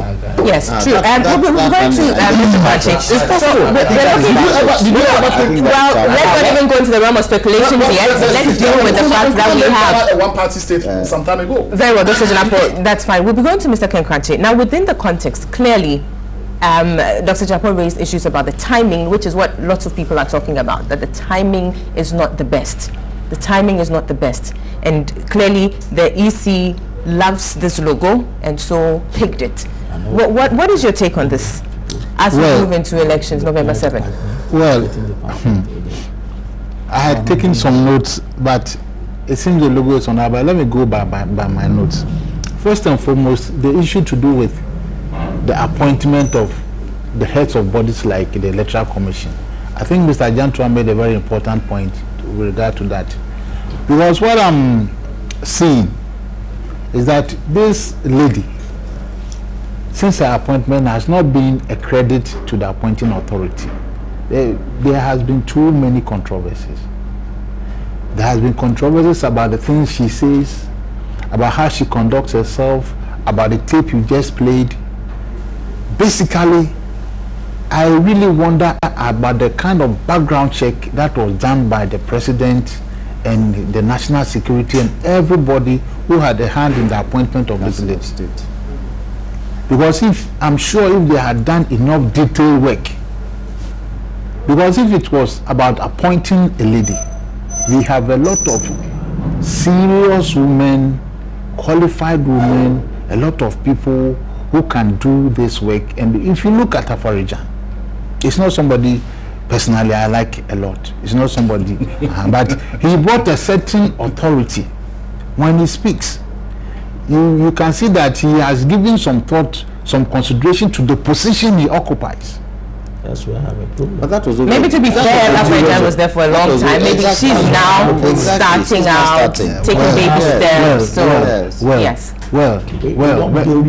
He brought some authority, that some bearing, some level of seriousness to the position. You know, I wouldn't want us to be comparing Mrs. Osei and Dr. Afarijan yet, but now let's look at what has happened in the week. There was a launch of this 5-year. I think that if you are given an opportunity to make an appointment that will last, is supposed to last for generations, 10 years, 20 years, 30 years, the people who are given that type of power should exercise that discretion with a bit more circumspection than has happened in this particular case. Wow. The talk about 5-year development plan, in my opinion, is, let me say, frivolous. Really? Oh, frivolous. Why? I'm coming to it. Because look, if you do a little philosophy at the University of Ghana, they tell you about form and content. Okay? Form is something that is in the mind. It's ephemeral. I can dream up a television station that I want a television station. It should have 10 studios. It should have 100 reporters. How many anchors? Then there is the content, the reality, TV3 studio. It is something that you can touch. It's something that is livable. She comes and talk about the 5-year development plan that will make the Electoral Commission professional, that will make it trustworthy. That is form. That is what she wants to do. But the content, this Electoral Commission that has been there, particularly since she became the Electoral Commissioner, has not been professional. This is a commission that you write to, they don't even bother to respond.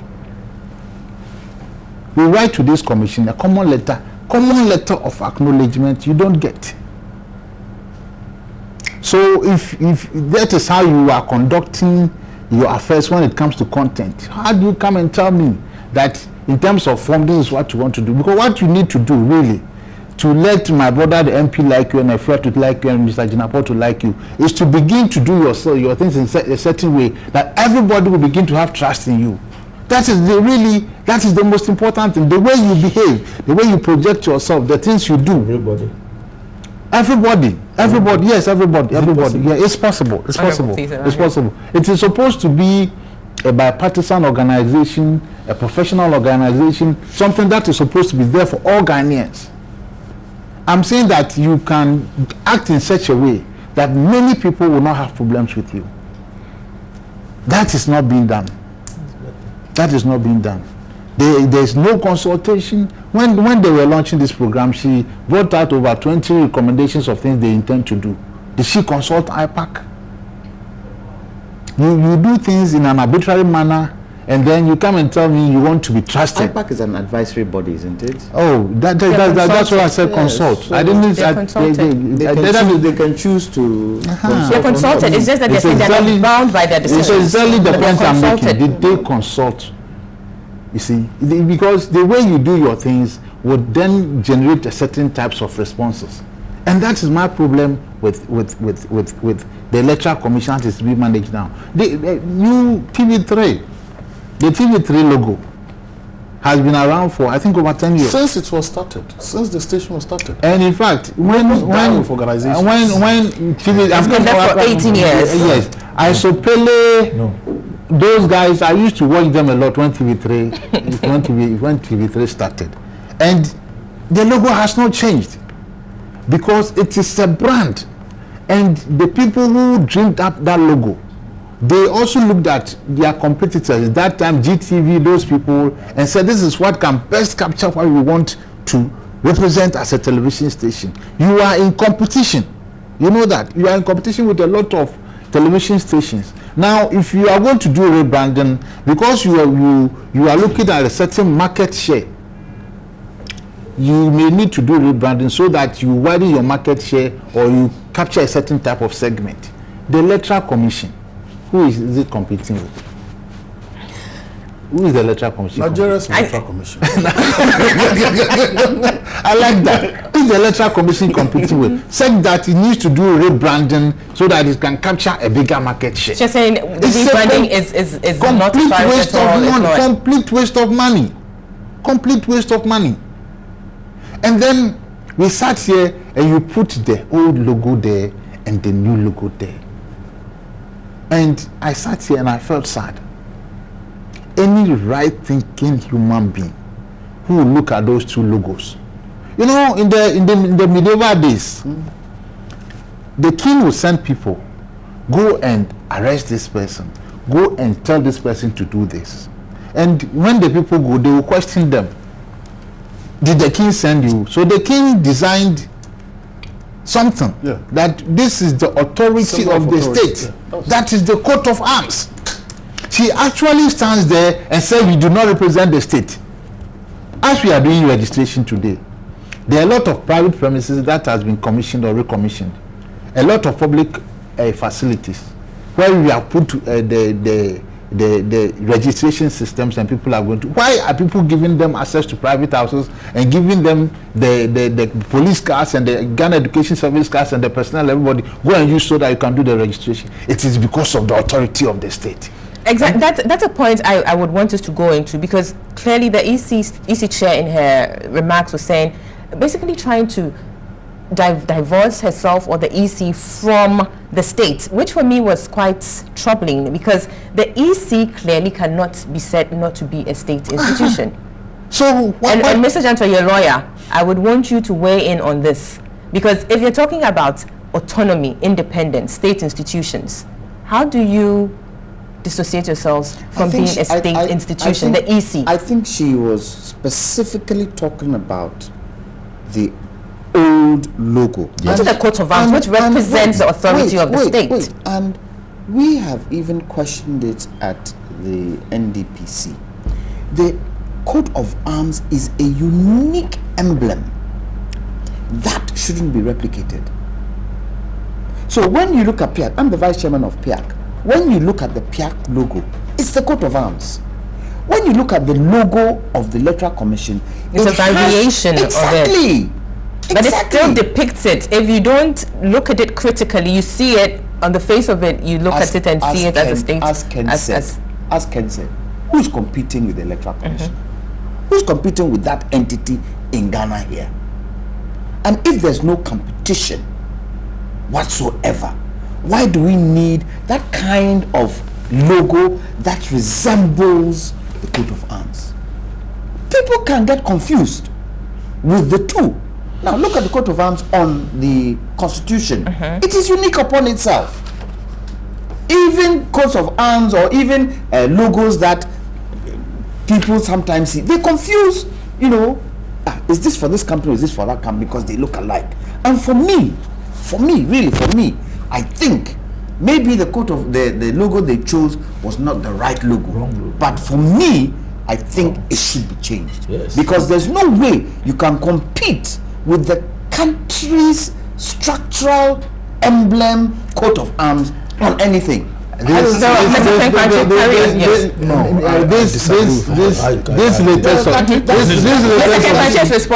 latest submission from Mr. Dantra is totally something new that has just been thrown into the pot of soup. We need to go and maybe come back on it. But the point is, as far as I'm concerned, just a minute. Somebody's pointing out to me that Mr. Dantra has the EC logo on his. I didn't show the shirt myself. I bought it. As far as I'm concerned, the old logo of the Electoral Commission carried the coat of arms. Right. It had the bearing and authority of the state. It is it's not the same.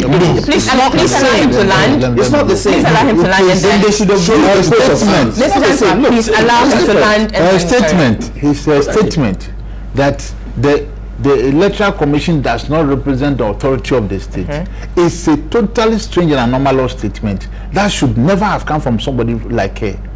Because then, if she doesn't represent the state, what does she represent? She defined authority.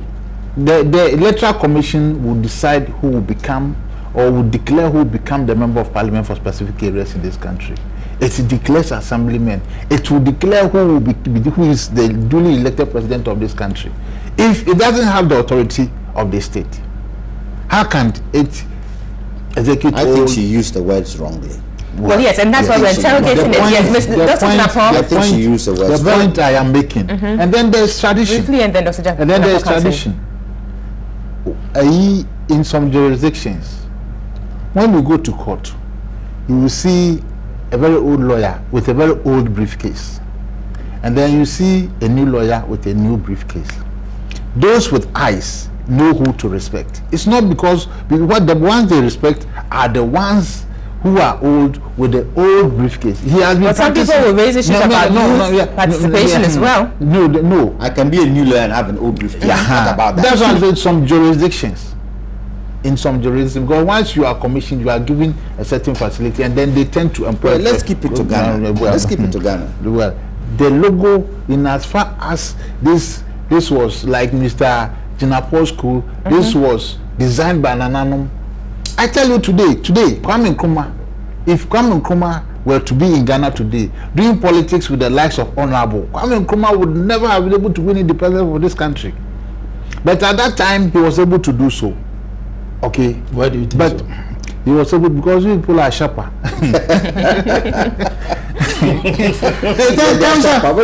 Times have changed. But if you could please, yes, times have changed. I'm saying that if you decide to change an established emblem, it's not a decision that is arrived at lightly.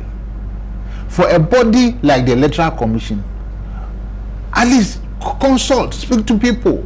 The religious bodies, the people, we have opened it up. Yes, and open debate. We have seen that this logo does not really represent what we want to aspire to as a people, as an Electoral Commission. What are your views? Some consult, but was it even necessary? So, as far as I'm concerned, this whole exercise has been a complete waste of money, a complete waste of time, coming at a time when we are just about to embark on a limited registration exercise, that is very, very important. I think she's losing focus, or she has lost focus, or the commission is losing focus, and very, very quickly it needs to get its act together and begin to behave in a way that we can begin to trust it. Very well. Dr. Jinapo, please. I think two things have been made, two statements have been made. Number one, I do not think that historically or prior to the coming into being of this logo, there have been any kind of debates surrounding the image of the Electoral Commission being independent. I've never heard anywhere, unless my colleagues have, where people have said, look, the logo of the Electoral Commission more or less does not give the Electoral Commission the independence that it deserves. I've never heard anything of that. Nobody has about it. Number two, in terms of independence, I can say that, look, the Electoral Commission under Afarijan has demonstrated a high level of independence when you look at our political history. I mean, after all, if for nothing at all, we've had change of governments at least twice, where this was done by a certain electoral commissioner.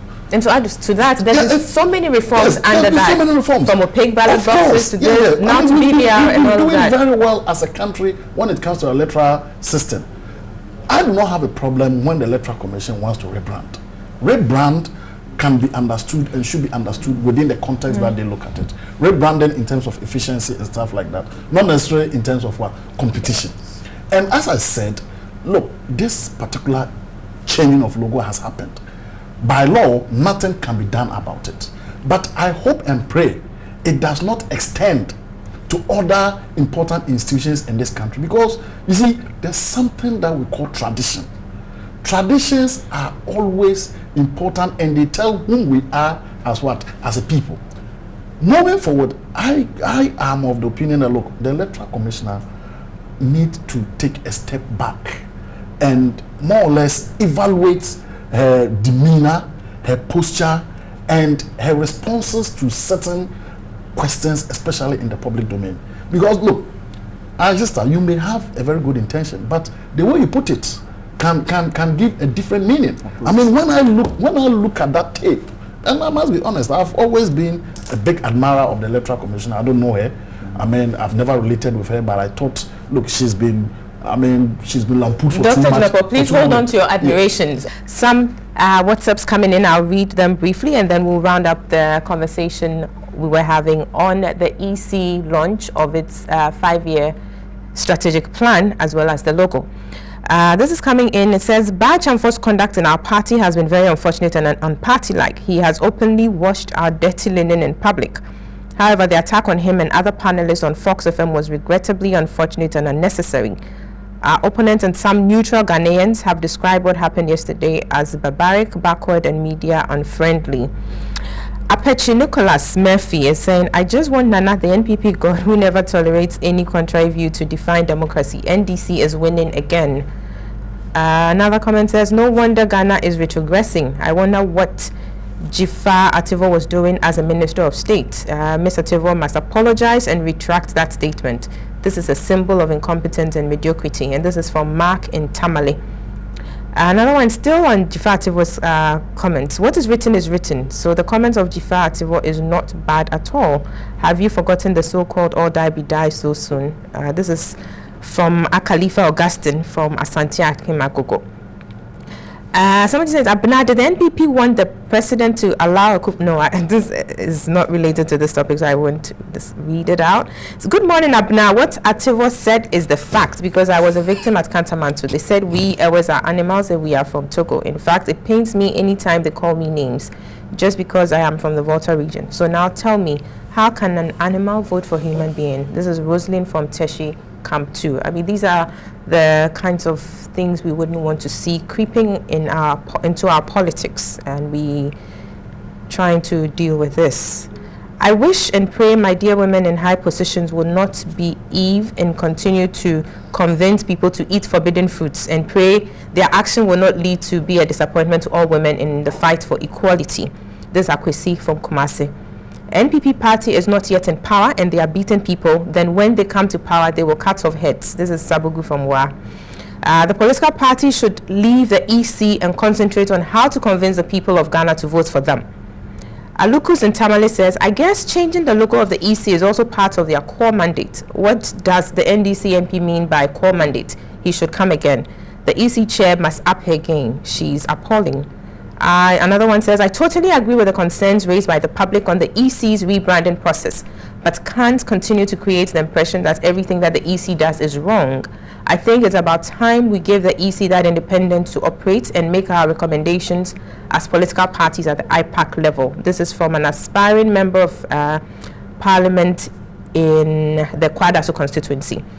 I think there's something fishy in this EC logo thing. In my opinion, it's irrelevant at this moment. A national enterprise with a logo which has no signs of the country in which it belongs, all in the name of being an independent body. Doesn't the Judicial Service have the Ghana Coat of Arms, and are they not independent? This is coming from Steve in a trade fair. Coat of Arms? He says, this is coming all the way from Germany. He says, hello, I'm watching TV3 from Germany. I want to ask why the EC didn't charge all logo, because sorry, this is not clear. I make head or tail of it. This lady is not serious. The alteration of the logo is frivolous. It doesn't just add up. What does she mean by they like it? Is it for an individual? It is for Ghanaians and the outside world. This lady is simply epitomizing her incompetence. Another one says, this is one of the reasons I sometimes lose sympathy for the NPP. This time, Ghanaians need you again, and you always keep on fighting yourselves only for leadership positions. Please give us a little break. Come together and unite the party. This is all we expect from you now. I'll take the last one. It says, Abna, the EC must explain to the ordinary Ghanaian what is wrong with the logo that has to be changed for this new one. So somebody asking here why the need to change the logo for this one. Well, we'll go back to our discussions. On Mr. Dr. Janapo, I think you were making your submissions. You're wrapping up, and then we'll finish up on that. And then Honorable will come in with his, and then we move on to the Clote Kole issue with Dr. Senator. Well, I think my point is well made when it comes to the Electoral Commission.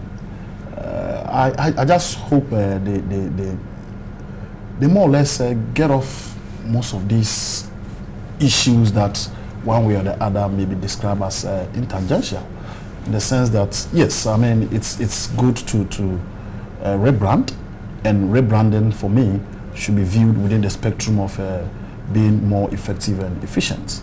But the core mandate that they have is to see to it that they organize a good and successful election, and that's what as Ghanaians we look forward to. Very well. Honorable, please. Yes, thank you very much. My remarks is that you see, we should as a country be looking at established institutions so that any average civil servants can manage the institution. What I'm trying to say is that we should look at the systems of organization rather than the personalities. That is what is important, because this issue of comparing the posture of the former electoral commissioner with the current one, I have a serious difficulty with that one. So my concern is that let's look at institutions, organize them, put up systems in place so that any average person can manage it without necessarily looking at his own perception, his own concept and all that. Because people are looking at it that because of the way, the posture and the manner or the personality that the person or the Farajan has brought to bear on the EC, they are expecting that caliber of exposure or from the current commissioner. I think that should not be the case, because everybody has his own way of managing things. But I'm saying that we should look at establishing the electoral commission systems, put up systems in place such that it should not be the personality but the institution. Then moving forward, just concluding, that I personally, looking at the two logos, I've now come to terms with the fact that the logo must be changed. You like the new one? No, the logo must be changed, because if you look at it, it is not the coat of arms of Ghana. Very well. We need to be moving on to our next topic. So everyone is Queen of Fortune. I am saying that. let's not. Alteration, which is very bad. Very well. So you made some comments there about the fact that we don't need to compare the personalities. Well, I think the bottom line really when it comes to managing such institutions has to do with competence. So really it's not about the personalities per se, but we're looking at competence in running such a very vital institution of state. So I think the message is... Sorry? If you give answer, then I need to ask more questions. No, it's just a wrapping up I'm doing, so we move on to the next conversation. Exactly. Yes. So yeah, we're moving on to... no, we're done with that. I think we took 2 rounds of that conversation. Somebody said that the logo looks like something for some... I think that's... We ended that. We're done with the conversation on the logo. So we move on. Sincerely, we should aspire to excellence. If we had that for a Jan, no, Mr. we should look for something even better than that for a Jan. That conversation is done, so let's carry on. We are running out of time. We need to touch on the Korle issues, developments coming from that constituency. Now, you recall that back in 2015, around November, Dr. Zanato Rollins couldn't vote during the primaries because her name wasn't registered in the voters register there. And against that background, a number of issues came up. There were a number of suits. One was dismissed, and then another one came in by the incumbent MP, Ni Amashite, and another party, basically seeking the court's order to declare the election of Dr. Zanato Rollins null and void because she at the time wasn't registered as a voter. Now the limited registration opened earlier on in the week, and Dr. Zanato took advantage of the process and went and had her name registered. So she's now a registered voter in the area. The questions we're asking is, so what becomes of the pending suit now? We don't intend to go into the matter because it's currently pending before the courts, but just looking at these new developments coming up within the Korle area. Mr. Jantwa, your take on this issue. She's finally registered to be a voter. The current suit in court is saying that, well, she lacked the capacity, if you like, to be elected in the primaries because she wasn't a registered voter then. The case is in the Supreme Court.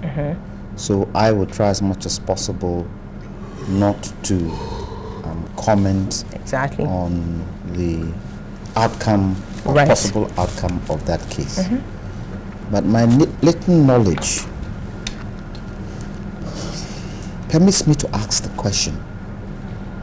If you do something that is seen as unlawful now, and in the future you rectify that unlawfulness, does that make what you did right? Does it make it right? I don't know the kind of rules and regulations within the NDC party for people to stand. If the regulations in the NDC indicate that you should be a registered voter, at the time she was going to stand for that constituency, was she a registered voter? Did she qualify at that material moment to do what she did? If she didn't qualify and she still went ahead to do it, the fact that she's rectified it has no leaning on the act that she took. That is the way I see it. Now, for me, the other thing that I ask myself is that some of us come from political families. And sometimes when we do certain things, our elders who have been in politics way before us tell us, don't go that way. My father does it to me all the time. Don't go that way, because if you go that way, this is what can happen. Talking from experience. She has a father who was a president for this country for how many years? 19 solid years. The question I ask, did she consult him? Because if she wasn't a registered voter, and the fact that she's now gone to rectify it proves that she wasn't a registered voter, did she ask for advice? Did she ask for advice? Advice for what? To go and register. Well, to find out. She's a member of the NDC. She should go and contest the election. Exactly. Okay. Go and test the election. Then, Daddy, I want to go and test this election. This is what I want to say. These are some of the things I want to do. He would advise that the NDC, and I'm not sure, probably Honorable will be able to tell me, the criteria for standing an election. Have you passed this criteria? If he did, in his experience as a politician, tell her that don't do it because you're not a registered voter. And she went on to do it, and now she's gone to rectify that ill. I don't think it will exonerate her, but it's up to the Supreme Court to determine on the evidence that has been given them to see whether she did the right thing or she didn't, or whether what she's done now will exonerate her. And perhaps on precedent too, because we have a decided case in the Supreme Court as well, the NPP and NDC, but the Supreme Court can depart from it. Exactly, that's true. Yes, it can depart from it. True. So, at the present moment, let's wait. As her lawyer said, let's as Ashite, who is contesting, said that let the Supreme Court decide. But from my layman point of view, if she has done a wrong and she's rectified it now, it has no bearing on that wrong. Very well, Honourable. What is? I'm saying that if it is that she registered, she didn't qualify at the time. It depends on what the NDC Constitution says with regards to standing in constituency. If that is not a criteria, then she's done nothing wrong. But if it is a criteria, then and she's now gone to rectify it, I don't see how that should reflect on it. So, Honourable, what does the Constitution of the NDC say specifically, and what's the purpose of any such provision? You see, the Constitution of the NDC mandate the NEC to set up rules and guidelines for any elections in the party. The rules or the guidelines for the election or parliamentary primaries is there for everybody to see. But in the guidelines, a certain authority is granted to the vetting committee. In the vetting committee, because in some instances, if there is a possibility that after a candidate is elected, there is an opportunity for him to register or for her to register, the committee or the vetting committee has a mandate to decide whether to pass through to the vetting or not.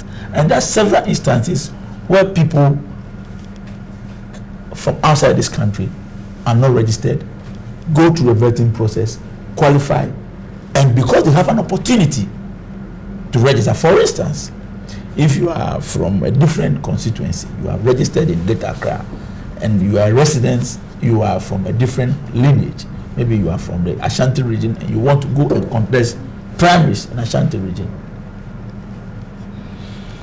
Ordinarily, from looking at the guidelines, you are not qualified because you are not a registered voter in that constituency. But if there's an opportunity for you to either transfer your vote or register in that constituency, the vetting committee can consider it and pass you.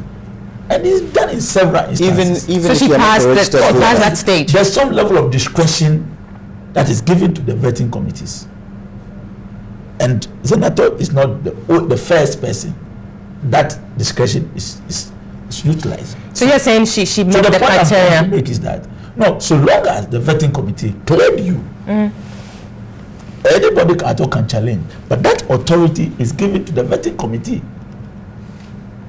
Even though on the face of the guidelines, they will say that you have to qualify as a voter, but that discretion is given to the committee. So that is why I think that my senior colleague is having a challenge in that area, because the vetting committee is aware, because they have to scrutinize all your documents and they have to look at all those things and find out, okay, fine, if there is no opportunity for you to register and become a voter before the election, then it means that NDC cannot present a candidate. They are aware of that one. So they know that there's an opportunity for the candidate to register and be able to participate in the national election. That's how come they pass it. So I'm saying that yes, the court issue is another issue. But the NDC as a political party, she has gone through all the process. The vetting committee of the party at the national level has passed her, and she has won the primary successfully. So what happens at the court is another matter. The court can decide whatever they want to do. But the NDC as a political party has taken a decision that this is our candidate. And now that what we are expecting, or I presume the reason why the vetting committee passed her, is that she had an opportunity to register. And she has done that 3 days ago. It's clear that yes, she's now the candidate of the NDC in Koloklote. And if you go in, you know, the people have decided. If the people of Koloklote have gone through their primaries, this is not even an ordinary primary where you go and pick about just as a delegate. This is a large number of people who have gone in. A big sample. Yeah, a big sample of people who have gone in and massively voted for her. You know, what is the meaning that if for instance the court decide that yes, because if you look at the result, the relief they are seeking is for nullification of the result of the election for rerun. What is the possibility? Because in any case you are fighting the party already. So even you can disqualify at the vetting, they can rerun the vetting again, and the incumbent member of parliament can be disqualified. But the mere fact that you have taken the party through the proper process, that discretion is given to the vetting committee to say that based on certain things, you have been disqualified, and she can be allowed to go. Really? Yes. That's interesting. It's possible. It's possible. So internally, she met the requirements. Yes, is it fair? It's not. It's about the decision of the vetting committee. Because that power has been given to the committee to take certain decisions, and the discretionary decisions is part of the decision that the mandate they have to take. So perhaps the incumbent parliamentarian should have consulted internally before taking up the suit, or it's his right anyway to do whatever. As a senior colleague, sometimes you just have to look at the situation around you and take your own decision. It's a senior colleague. For me, I personally think that I should say he's fighting a losing battle. Dr. Jinapo, you were excited about this whole new development. I mean, it's interesting. It's interesting because first of all, the case is in court. It's in court, and I think there should be a ruling very soon. But you see, but the point is this whole limited voter exercise tells you that it's of importance, because it's not for only people who are 18 years, but people who probably do not get an opportunity to register. And when I listened to the commentary from the NDC, I listened to the General Secretary, who once upon a time said Ashite should not be fighting Zenato, but should be fighting him. And I listened to the narrative from the Honorable Member of Parliament. It looks as if the establishment is behind Zenato. And at the end of the day, it's a political tango, in the sense that, one, the NDC wants to keep their seats. It's their seats that currently they occupy. And not just keeping it. I mean, look at the personality who is contesting on the NPP side. Philip Addison.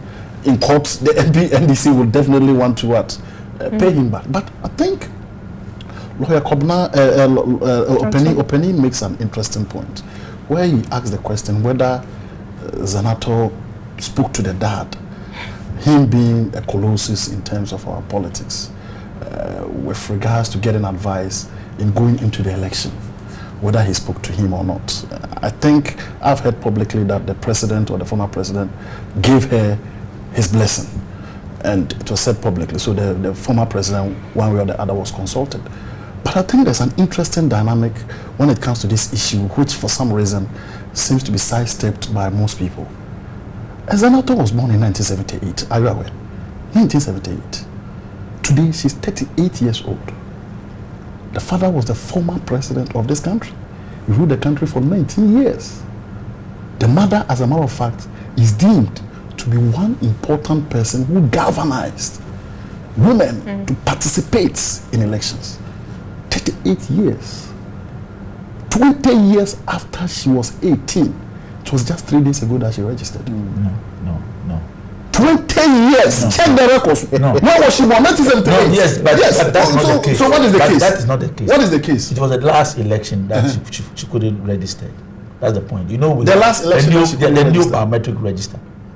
So in other words, she had registered before. She had registered Before. Good. She That's had registered before, yes. Okay, good. So the last election she didn't register. Yes. Please come on that. I I'm saying I that don't she had know. registered before. She has voted before. Yes. She has voted before. Registered. Has she voted before? Yes. Huh? Yes. And you're saying this? She's a first, The first voter. Yes. she's a first voter. I don't know. She's a first voter. I don't know. If he deliberately set a disclaimer, I know that he's not speaking for I don't know. But we need to check. No. No, listen. For the former president. Yeah, I don't know for senator. And I'm saying that I know You she are had a registered before. spokesperson. no. She has a mandate. That's the point. She has never voted. Now, I am aware Dr. of Jennifer that. Carrion. I am aware That is of why he that. said a disclaimer. You can't blame him. Listen, I don't know. It needs to be checked. Mhm. It needs to be checked. Very true. I Yeah, don't know. if Let you me- need She to has check- never voted. No, if She you has need never to be voted. checked, then you have to look at it again. But the way you are making an emphatic statement, that's why. I'm making a fucking statement that Never the lady voted. was born in 1978. Which Today is a she's fact. 38 years old.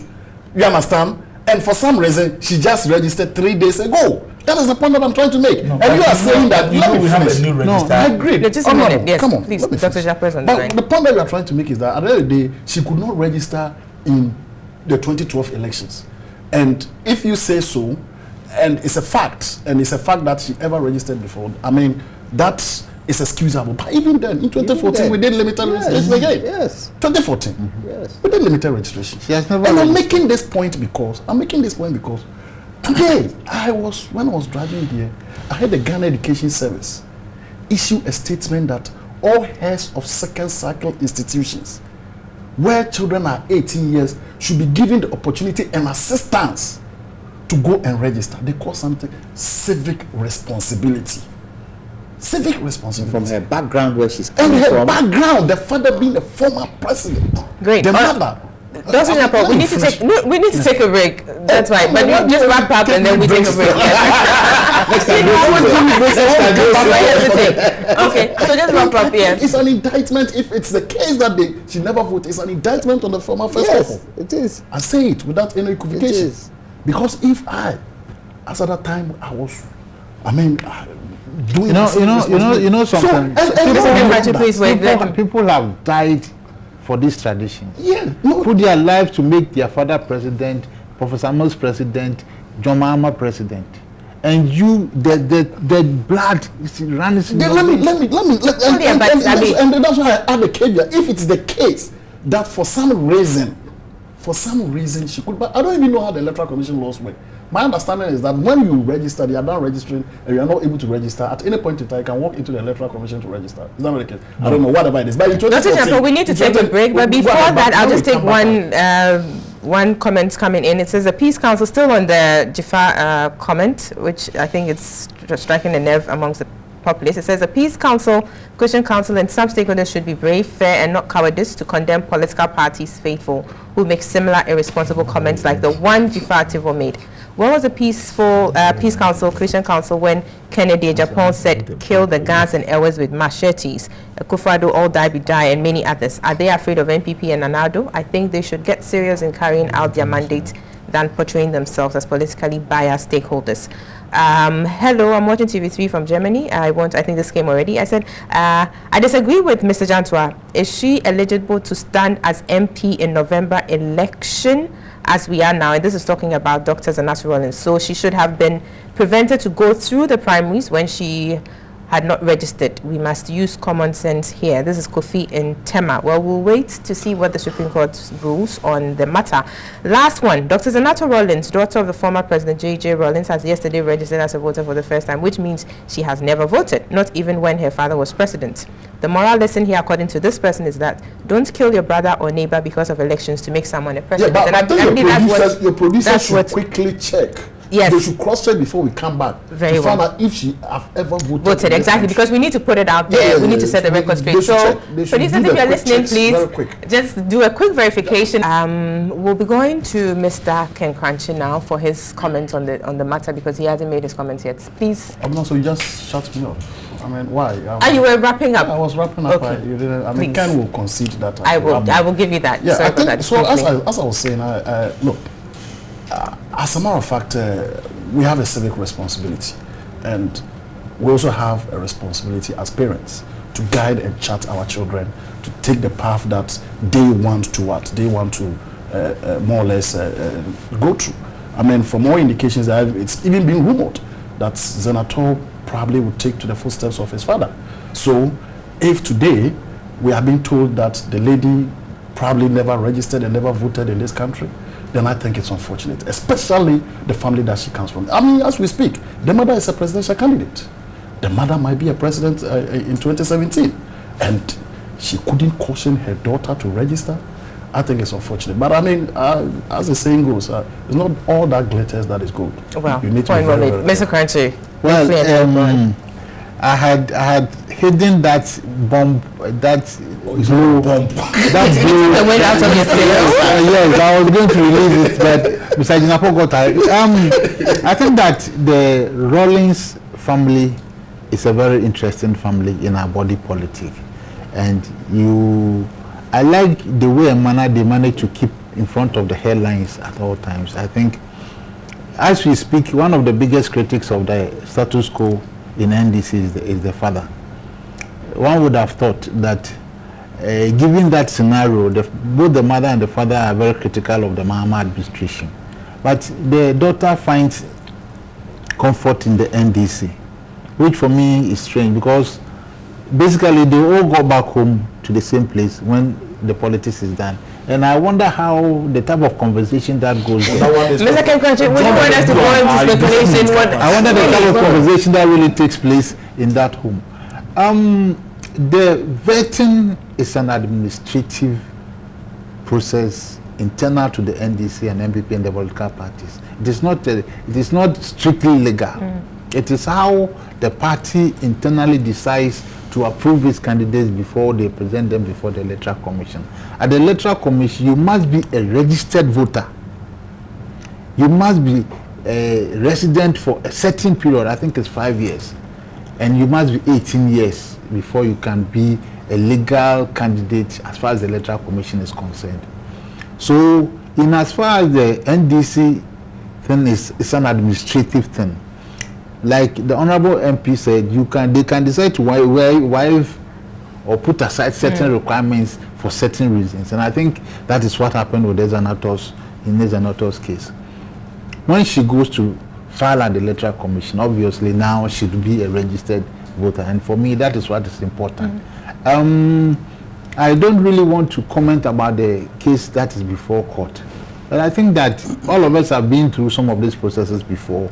You can speak about fairness, you can speak about people taking the right decision. But when the system eventually chooses who is supposed to lead, I think that the right thing to do is for the rest of us to accept the decision and then support the system, for the system to go on. As for her having never voted before, it is for the people who are going to decide on her to look at that record and then take a decision whether really, because if this tradition is at home, if this is what we do in the house, your father is occupying this very high position, you could have had the chance to vote in 1992 or 1996 and 2000. She couldn't vote in 1996. By her age, she couldn't. Well, if you at least 2000, 2004, 2008, 2012, all these opportunities, you never voted for Atamels, you never voted for John Mahama. You see, you never voted Atamels, you never voted John Mahama. I'm very sure of that one. Now you want to be voted I'm very sure of that one. No, now you want to be voted. Look, my child is getting to 18. No, I just want my to find child out is getting to 18. Sure. I am encouraging her to start attending MPP meetings. when it's time for her to register, I shall get her registered. But why don't you allow her to choose which political party she wants to join? No, if she later wants to decide to go elsewhere. But for now, Now, I want her to start attending my party meetings along with me. Because I feel it should be in her blood. I want to aspire to leadership in that party. She should demonstrate that for me. If along the way she decides that she won't be interested in politics, or she would do other things with her life, or join other politics, that's up to her. Or join the NDC. Or join the NDC, that is up to her. That one, God should send away. So why? You just say that anything is possible. Why? So the point I'm making really is that this revelation that she might not have registered before to vote before in this country, really it is not commendable. And in other jurisdictions, it is from that revelation. This revelation that she has not voted registered before, really for me. In fact, I just got a text message that during her registration, it was confirmed that she's a first-time voter. Very well. In other jurisdictions, so that people I don't know about Ghana, but people really will not take kindly to the fact that what he said. I said I just got a text message. No, this test cannot be a good test. Exactly, we'll be coming. He's on the floor. Let him finish, and then we get to that, because really that we have no. We have just a minute, Honourable. We have no reason or basis to authenticate that, so we can't really have that as full proof. On this matter, I think that really with the issue on the table, I think it is really much ado about nothing. My suspicion is that the the court may see things the way I see it. That really, you went for the election, you lost. The NDC internal thing is an administrative thing. They can decide to change the rules a little for some people. What really is required legally is for when the day we go to file at the Electoral Commission, that one, you must be a registered voter. So in other words, we wait to see what the Supreme Court ruling is. Yes, Mr. Jantua. A short point. If she knows or she knew that she has never voted before, she's never registered before, then she's taking the people of Ghana for granted. Why is that? Why isn't she? You know you've never voted before. You know your party does not allow, irrespective of what he says about the vetting committee having the discretion. You know you haven't voted in this country before. You know you haven't registered before. Why do you want to go and stand? Is it not taking the people of Koliklote for granted? Well, it's up to the people to make that decision. It's up to the people to make that decision. For the fact that she has never voted, and even that one is still contested, because we still don't. We're not sure. We are not sure. But let's grant it that she. So why does she stand when she knows that? Exactly, it's her right. She's a Ghanaian. Yes. She meets the requirements and stuff like that. But you see, the point is this. So if that is the case, then she shouldn't have gone to register. No, she can go and register. If the law says today, I mean, listening to Honourable, if the NDC decides that look, this is our party, the NDC as a party decides that this is our party, even though the suit filed by Ashite is not against the NDC constitution or whatever, it's in reference to what? The laws of this land. The laws of this land states that if you're not a registered voter, you cannot contest. You understand what I'm saying? So let's grant it that the Supreme Court rules in his favor. Then the NDC says that, look, okay, we are organizing another vetting, another elections, because for us, it's not about the law, we need the seats. And we think this particular lady is qualified. Look, my indictment about her not registering, it's not about her as a person. It's about her parents. Ken Kranchi takes his child to MPP meetings. When the child is grown, the child makes a decision.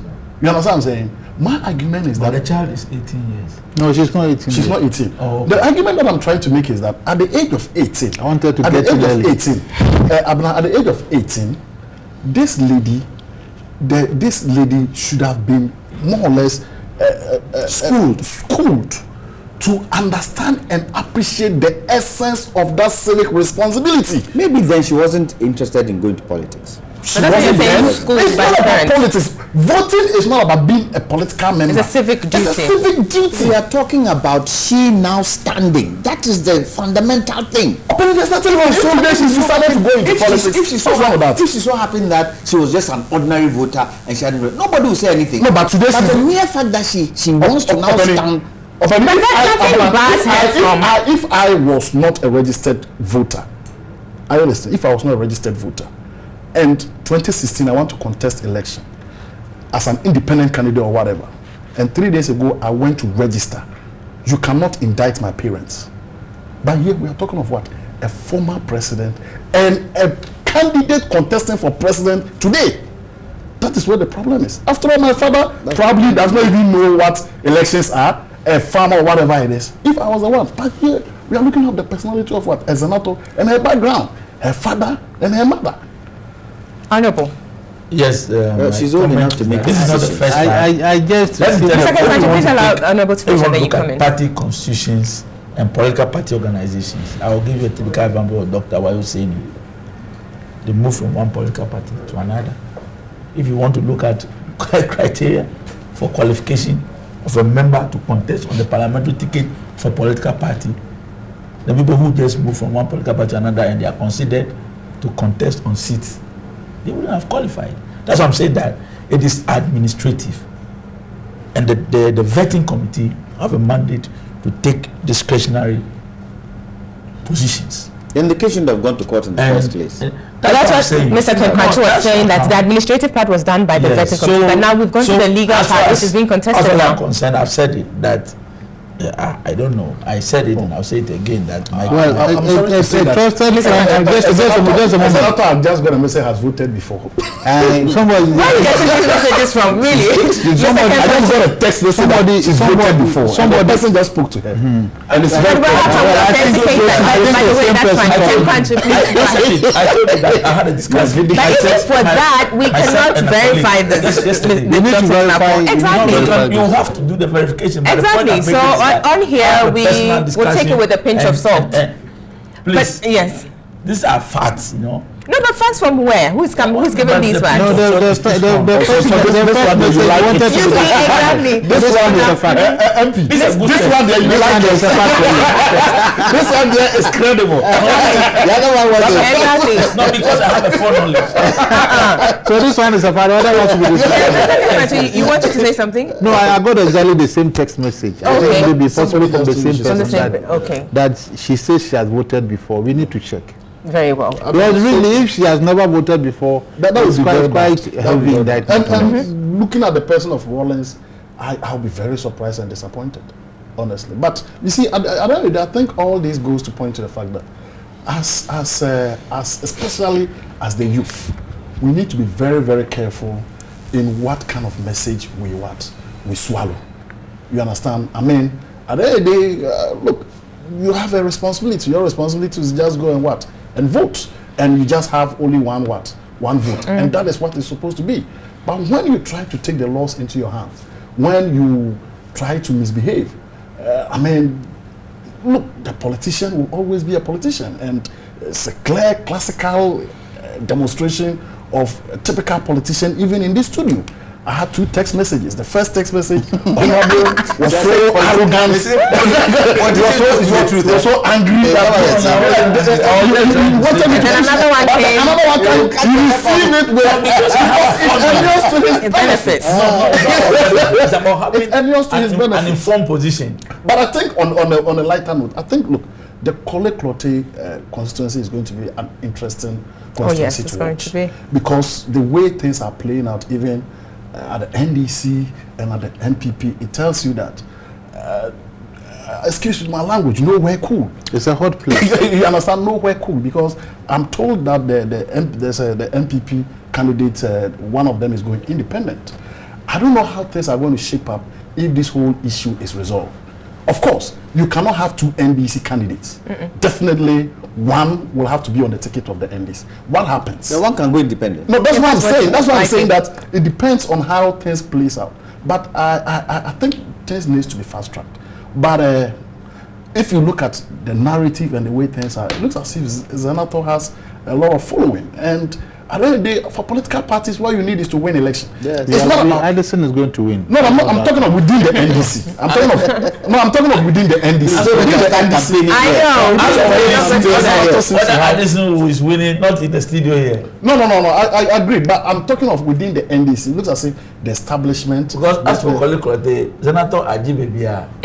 What language is that? Still in the Klote area, what's happening with the NPP? Philip Addison is there. Is there a likelihood of an independent party coming from that? Ninoy is a young man that I admire a lot. I think that, as I have said before, I'm going to reiterate again. I think that what happened to him was a bit of hard luck. But if he would listen to me, he should put down his ambitions to contest as an independent candidate and support Addison to run on the ticket of the New Patriotic Party and win the seat. The reason why I'm saying this is that he's not that much old. He's still a young man. And in politics, nobody really knows where we are going from where who you're going to meet. Who are you going to, or where you can end up. Nobody knows where Zanato is going. The kind of bedfellows you can sleep with. Kind of bedfellows you can sleep with. And who would know that today Rawlings, for instance, will be very critical of the NDC? Or Mrs. Rawlings would be very critical of the NDC. Is Rawlings that critical of the NDC today? Very critical. Compared to Minister. Yeah, exactly. Very critical. Very critical. So my advice to Ninoy is that whether good or bad, fair or unfair, now the man is Addison. He should go in and support Addison. Let us win the seat. Then let us see what we can do for each other in future. There will be other opportunities. There shall be other congresses and other primaries, and definitely can come back again at some time in future, and maybe on seat Mr. Addison. So that is the advice that I would say. But that seat is a seat that we should all watch critically. It's going to be it's a hot spot. Very is it going to reflect the general election? Great. I don't think it may be representative of the general election. The general election we are winning. If you are out there, you sit in Trotro like I sit in Trotro. Honorable them, they're always in their cars. Mr. Country, unfortunately, we need to end it here because we are just knocking 10. And on that note, I'll take the last message coming in. This is the EC is thinking about inadequacy of logos when there are issues of biometric machines and function of some other things which should be preoccupying the EC's mind. So clearly this is going in relation or in respect of the EC's launch of their logo as well as its 5-year development plan. You didn't read mine. I couldn't locate it, but I'll find it and send it to you later. But viewers and listeners, this is where we draw the curtains on the show. Thank you to gentlemen in here. It's been great. Your insights have helped our discussions here. We'll see you same time, same place next week. Until then, my name is Abna Tebi. Do have yourselves a good weekend. Bye-bye.